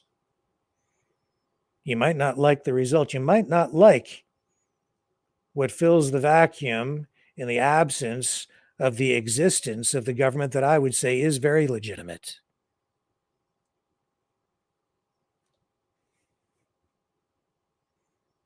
Be very careful. And Canadians in general need to understand that those treaties do not apply only to First Nations. They apply to Canadians as well, to both sides. We form the other side of that agreement through our government.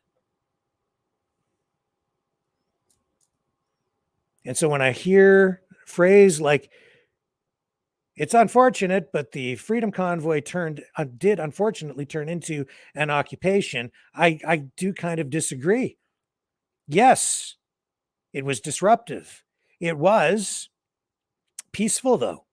And it was more akin to a labor dispute, a citizen's strike, if you will, with the picket line on the doorstep of government, and even at border crossings in some cases, which was, again, an appropriate place to be doing it.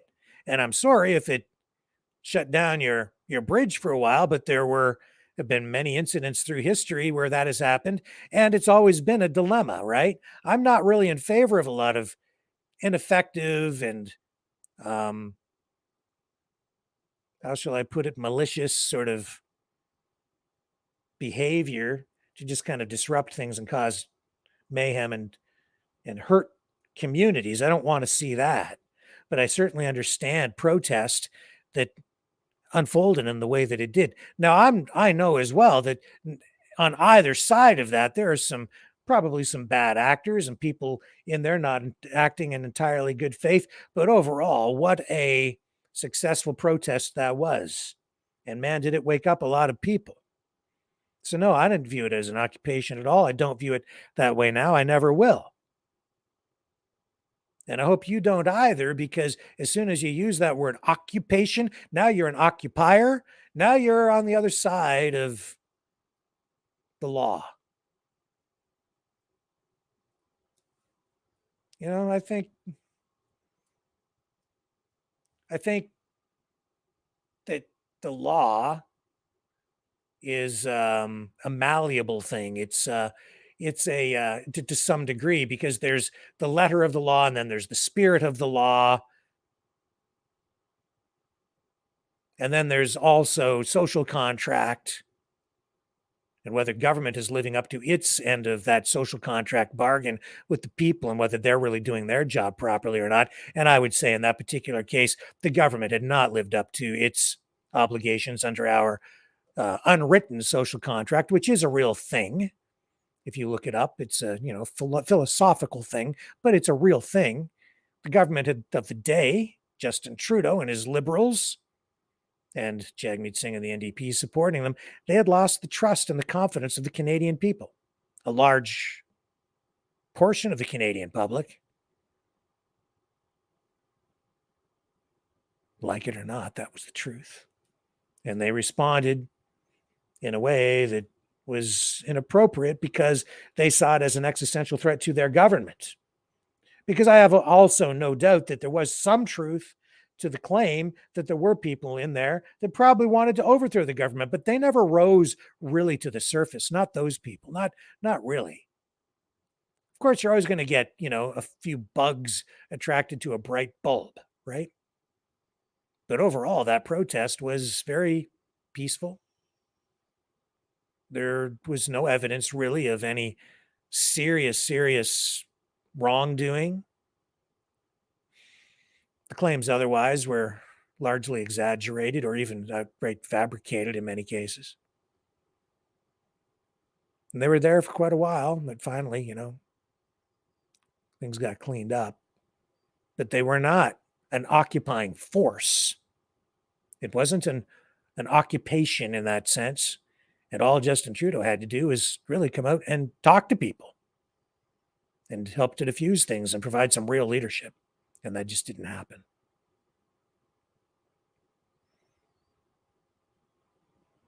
And to be sure, over time, I've seen government not respond properly or effectively to citizens' concerns on a number of occasions through history. When I was a kid, when I got into my teens, as working as a journalist over the years, many examples of that where the government just could not get their act together, and where they've done sinister, terrible things to people, whether it's MK Ultra mind control experiments or chopping down every ash tree between Lake Erie and Lake St. Clair here in Ontario to create a sort of firewall to prevent the emerald ash borer from spreading, and as an invasive species, giving property owners no choice in the matter. They just came in and chopped all those trees down on their properties, whether they liked it or not, using the authority under the Canadian Food Inspection Agency to do it.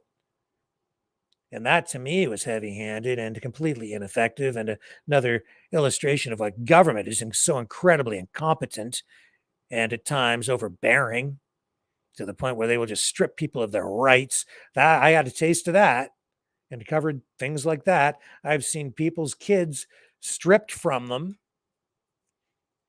because the government didn't really agree with their religious beliefs. Over the decades, from time to time, it happens, and I don't agree with any of that. So I know that there are problems within our system, and the government at times has too much power. But that is why we have to resist this march toward more collectivism, even as people complain about government. It blows my mind. I cannot understand the logic behind people who complain about ineffective, overbearing, authoritarian government, calling Justin Trudeau a tyrant, and then turning around and embracing the idea of more socialism as the answer, which is more government, even more government, which is a trap. We need less government. We need to strip the government of much of its authoritarian power.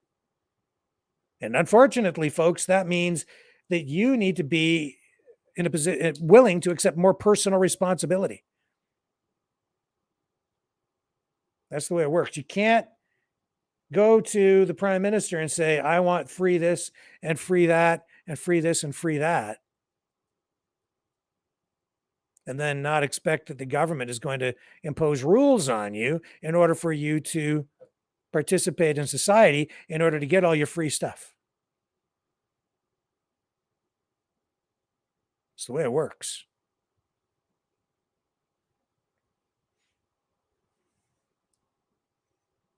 And the economy is tanking. And we've seen this in history before as well. The 1930s, the dirty 30s.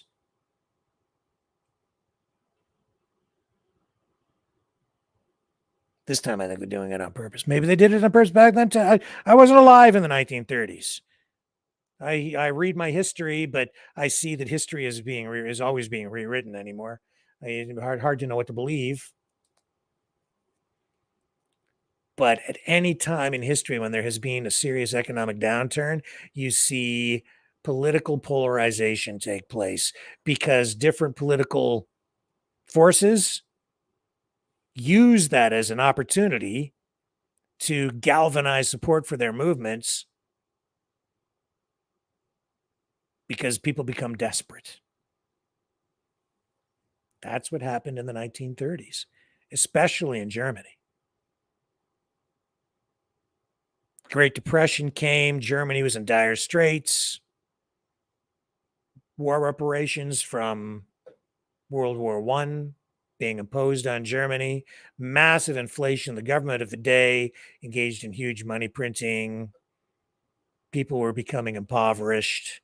They had no hope. Hitler comes in, offers them what many people viewed to be a solution to the economic downturn, the economic suffering, a restoration of national pride.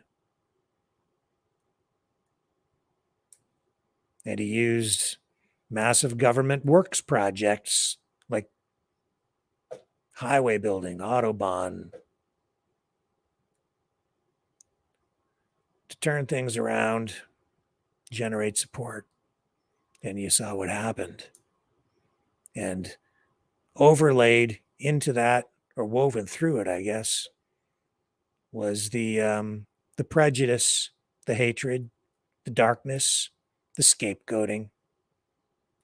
And I'm seeing exactly that happening right now too, just in a slightly different way, because it's happening more once again, in a geopolitical way. And yet, even as you look at how different countries are lining up with regard to this, it's in many ways almost a replay of the 1930s and what happened back then.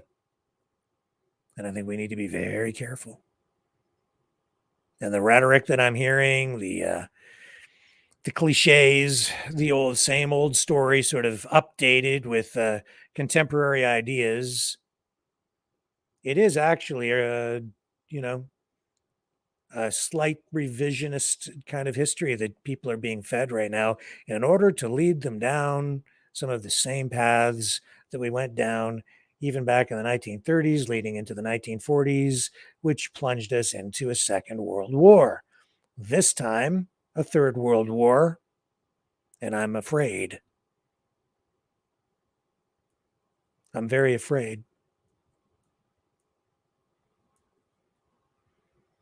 because I don't see freedom in any of it.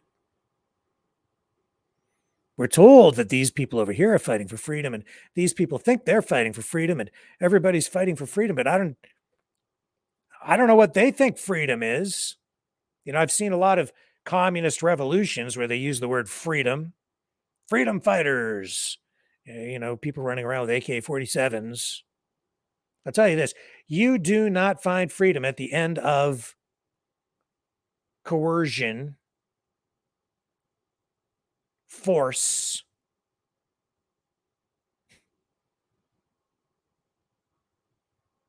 at the end of a gun. You might defend it, but you'll never create it. The bombings will continue until democracy improves. It doesn't work that way.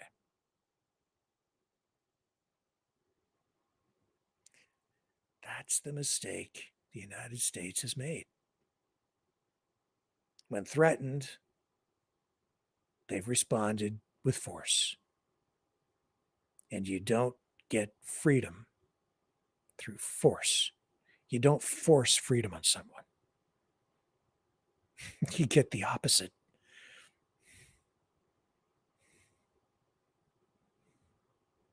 Israel fell into a trap.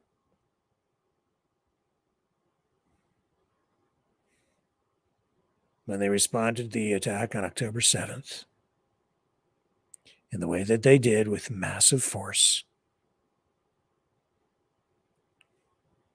resulting in so much death. Huge mistake. You don't force freedom on people. Doesn't work.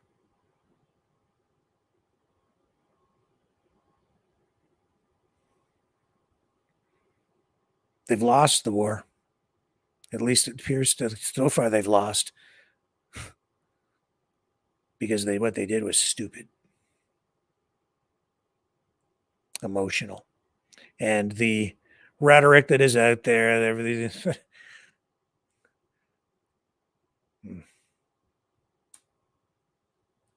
We're being told that basically they deserved it. They did it to themselves.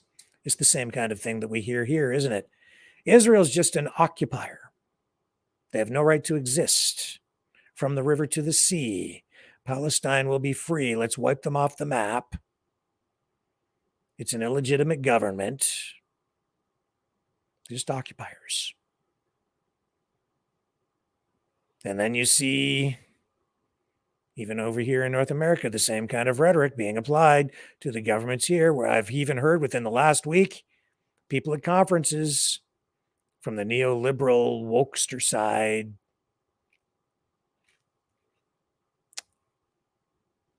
saying the government of the United States has no right to exist.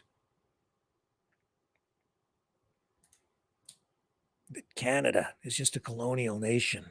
That we're all just a bunch of occupiers. Well, talk like that just leads to conflict, in my view. It's dangerous. And people embrace it. Self-flagellation. Self-destructive.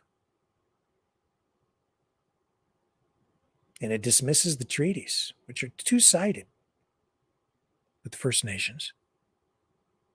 And isn't it interesting to see how the conflict over there has a direct link to the political unrest over here coming together? And isn't it interesting that the left, the neoliberal wokesters, and certain Marxists, certain strains of communism all weave together and seem to come full circle and converge with people on the other side of the political spectrum who are walking around carrying swastikas. Convergence. Because they're both collectivist ideologies. And more importantly, because they're anti-capitalist, anti-imperialist, anti-American, and by extension, anti-Canadian. And if you subscribe to that, well, then I guess you can hate yourself. I don't know where you're going, but it seems to me we've got to find a solution, ways to live together, honor agreements, treaties, the political realities that were forged from our history that apply today. And we have to find a way forward in a constructive, productive, peaceful way so we can coexist, which is what those First Nations treaties were really intended to do from the very beginning, if you take the time to read them. They're all about a framework, a foundation, an agreement allowing us to peacefully coexist. But that's not what I'm hearing out there. Not right now. I'm hearing a lot of political opportunists trying to sell us on ideas that will only lead to more conflict, and we need to be very careful. And I see people being martyred, and I talked about that the other night as well. We are dealing with religious ideology, in some cases religious extremism. We are dealing with terrorists, terrorist ideas. It's coming here. Make no mistake. In fact, I'm getting messages right now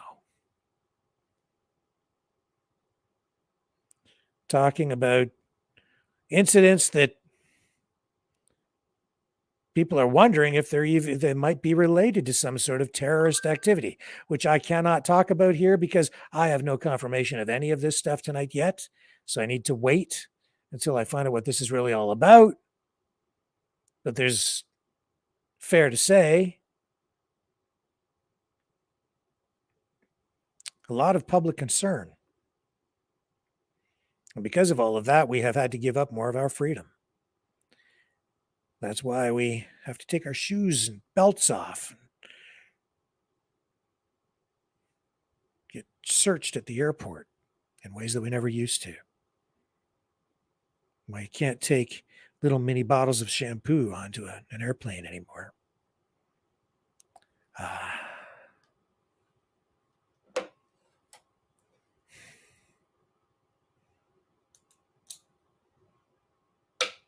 Maybe we never should have let them bring the seatbelt laws in. How many lives have been saved? Probably a lot.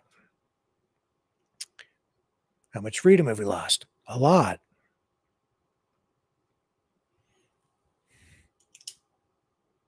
But the year 2000, we were supposed to have flying cars.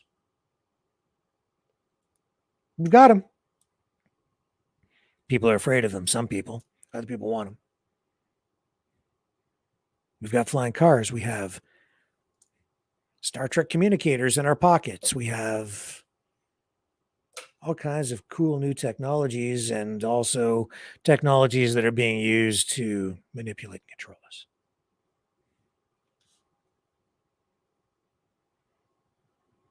Things are better and they're worse.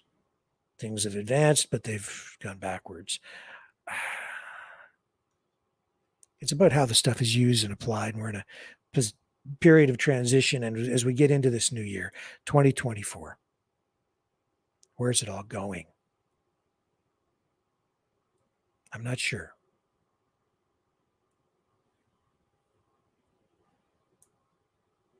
I just know this.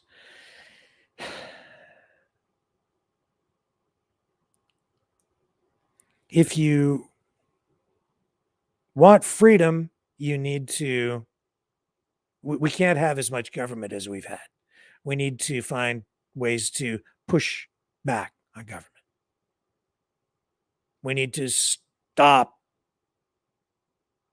focusing on destruction and start focusing on building. Not to build back, just to build back better, which is a movement to first destroy and tear everything down, because it's really coming from global collectivists who want to tear down capitalism, tear down free society, and impose the will of a one world government over all of mankind in a collectivist way, where you don't really have property rights, where you're just seen as some sort of a tenant in your own world. It's not going to work. It doesn't work for me. I mean, it could work, I guess, if we were all treated like ants in an ant farm, which is kind of what they want, I guess. But not really. That's not living. That's just existing. I want freedom. I'm not an ant.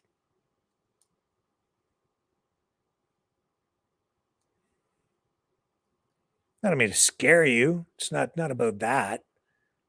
I just think that there's got to be a way forward here for us, folks, as we go into this new year, where we can push back, and we are pushing back, and we are, winning some ground back.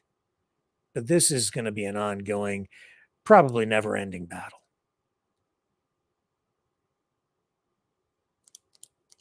And I think, too, we need to recognize that this threat is not coming so much just from within our country. We do, in a democracy, have these various political forces in play all the time, and that the forces that seek to tear everything down are part of the political process and will always be there because we do have freedom. But we need to preserve, as far as I'm concerned, all the aspects of our society that are about freedom. Freedom of choice, freedom of religion, freedom to vote. We need to preserve democracy, whether you believe in it or not. It's got to be there. What else are you going to have? I don't believe in the system. It's you can't vote your way out of this. Oh yeah, well, if you're not going to vote, then what are you going to do? What if you don't have voting anymore? Then what do you have? You have a dictatorship. Well, no, thank you. That's exactly what I'm trying to oppose. Trudeau's a dictator, but you're never going to vote our way out of it. So we need a dictatorship. What? No. Think rationally. There's a lot of doublespeak out there right now. That's also taking your freedom away. I want straight up explanations on things again. I want some truth and real transparency, and I don't want cloaked messages coming from political pundits and politicians and even online social media influencers posing as journalists when they're really just activists pushing a particular political agenda or narrative, or even the interests of foreign governments. They're not really being honest with you, even as maybe they're sharing some truths, because their true motivations are hidden.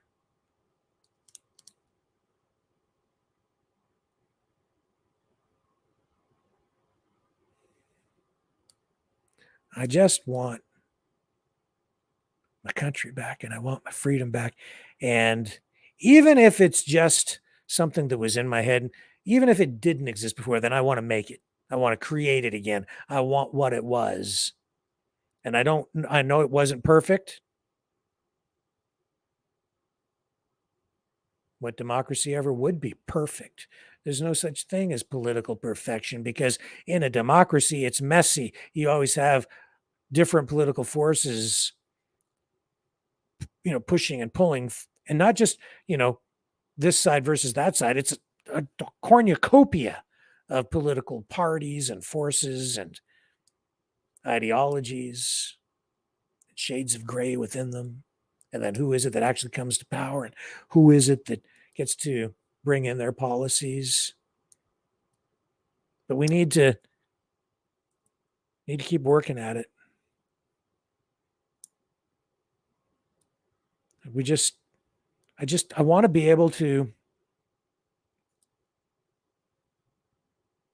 wake up in the morning, go where I want to go, not worry about the government tracking the hell out of me, or some giant company that is going to use my personal data against me. I don't want to be coerced into taking a medical intervention that I don't agree with or don't want or don't feel is safe. I want to be responsible for me first and foremost, not be responsible for everyone around me.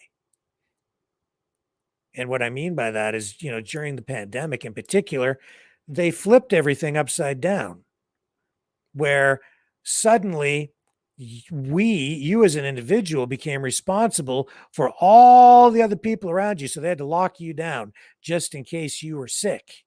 How dare you go outside or go out into the community? How dare you go out without a mask? You might make other people sick, even if you're not sick. But when they flip the logic upside down the way they do, then you become responsible for everyone else. But how can you possibly be responsible for everyone else? You can't control other people or what they do. You can only control what you do. And it's up to you to be responsible for you and me to be first and foremost responsible for me.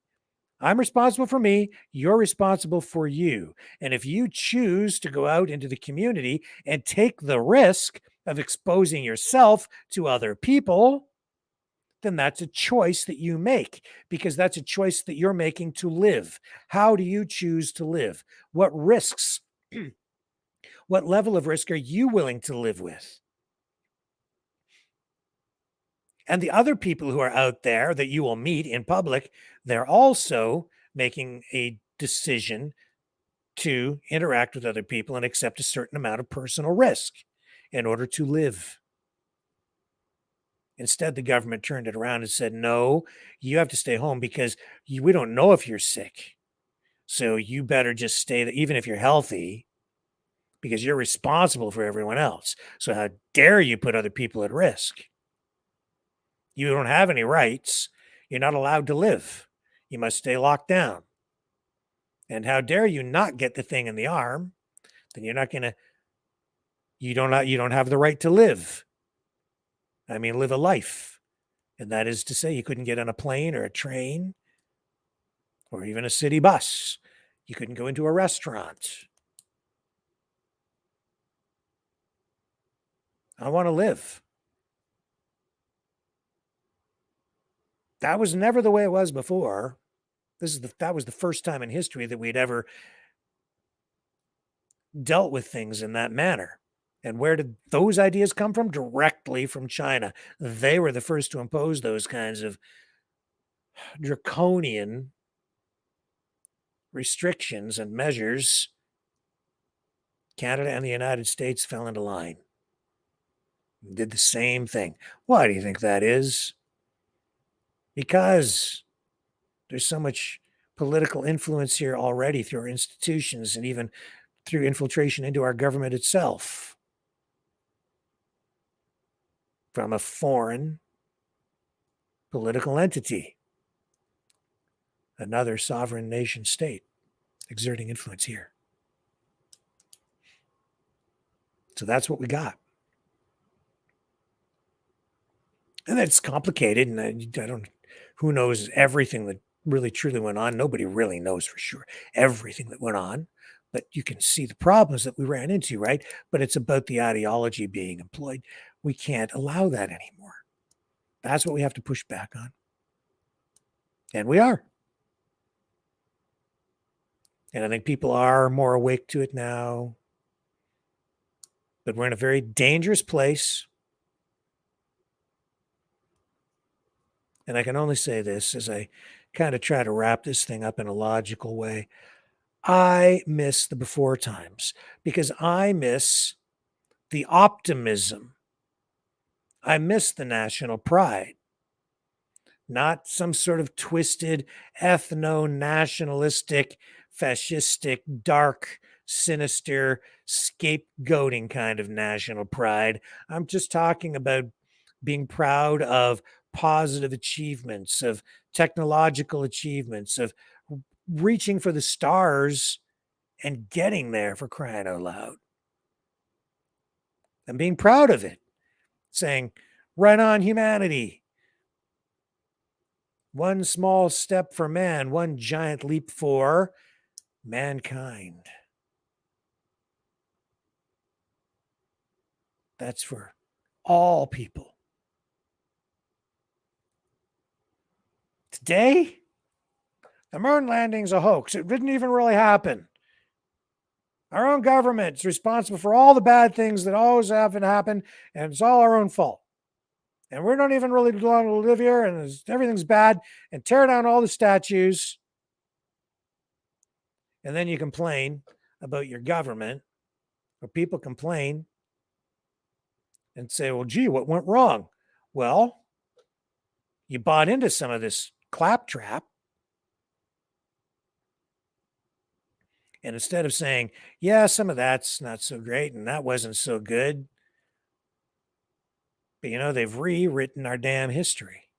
They continue to rewrite it. And a lot of what they're teaching us now is honestly just not true. It isn't.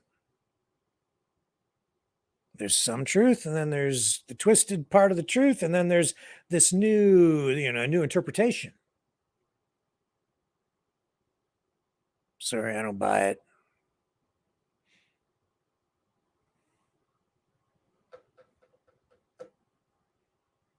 You really want to dig into the history? We can do that. I'm not gonna get too deep into some of this stuff tonight. Maybe another night I'll bring out some stuff and we'll read maybe some of the real, like the nitty gritty stuff that is like undeniable. To show that some of the neoliberal woke stuff that they're jamming down your throat just simply isn't true. It's very Orwellian. News speak. Starts with the rewriting of history. If they control the government and they can control the narrative today and they can rewrite, if they control what, the media today and our institutions, they can rewrite our past. By rewriting our history, they control the future. That's what they've been doing. And there are people still doing it on many different political fronts. Be careful what you buy into.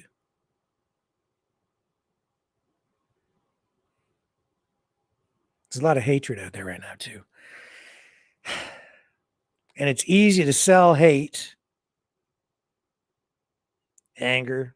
It's easy to scapegoat people or certain groups, especially when so many people are suffering. And we've seen political movements in the past fueled with hatred, animosity, fear.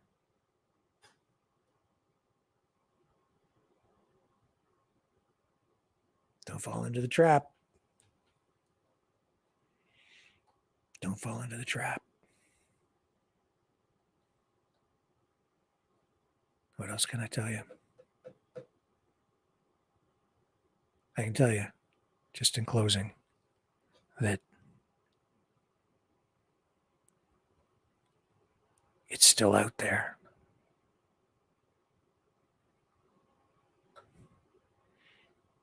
The promise of freedom. It's still out there. We still have some. They haven't torn it all down.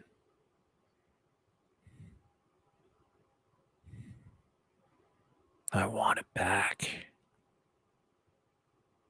For everyone.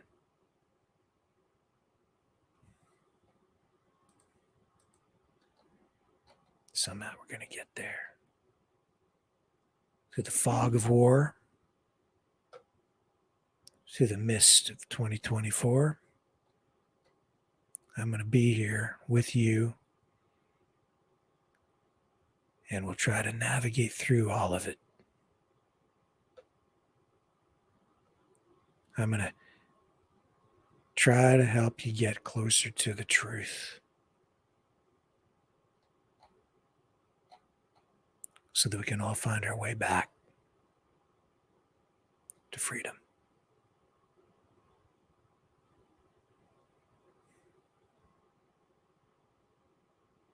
Love you guys. Got a whole year ahead of us. I'll be back tomorrow night, 6 p.m. Eastern Standard Time. Catch you on the flip side.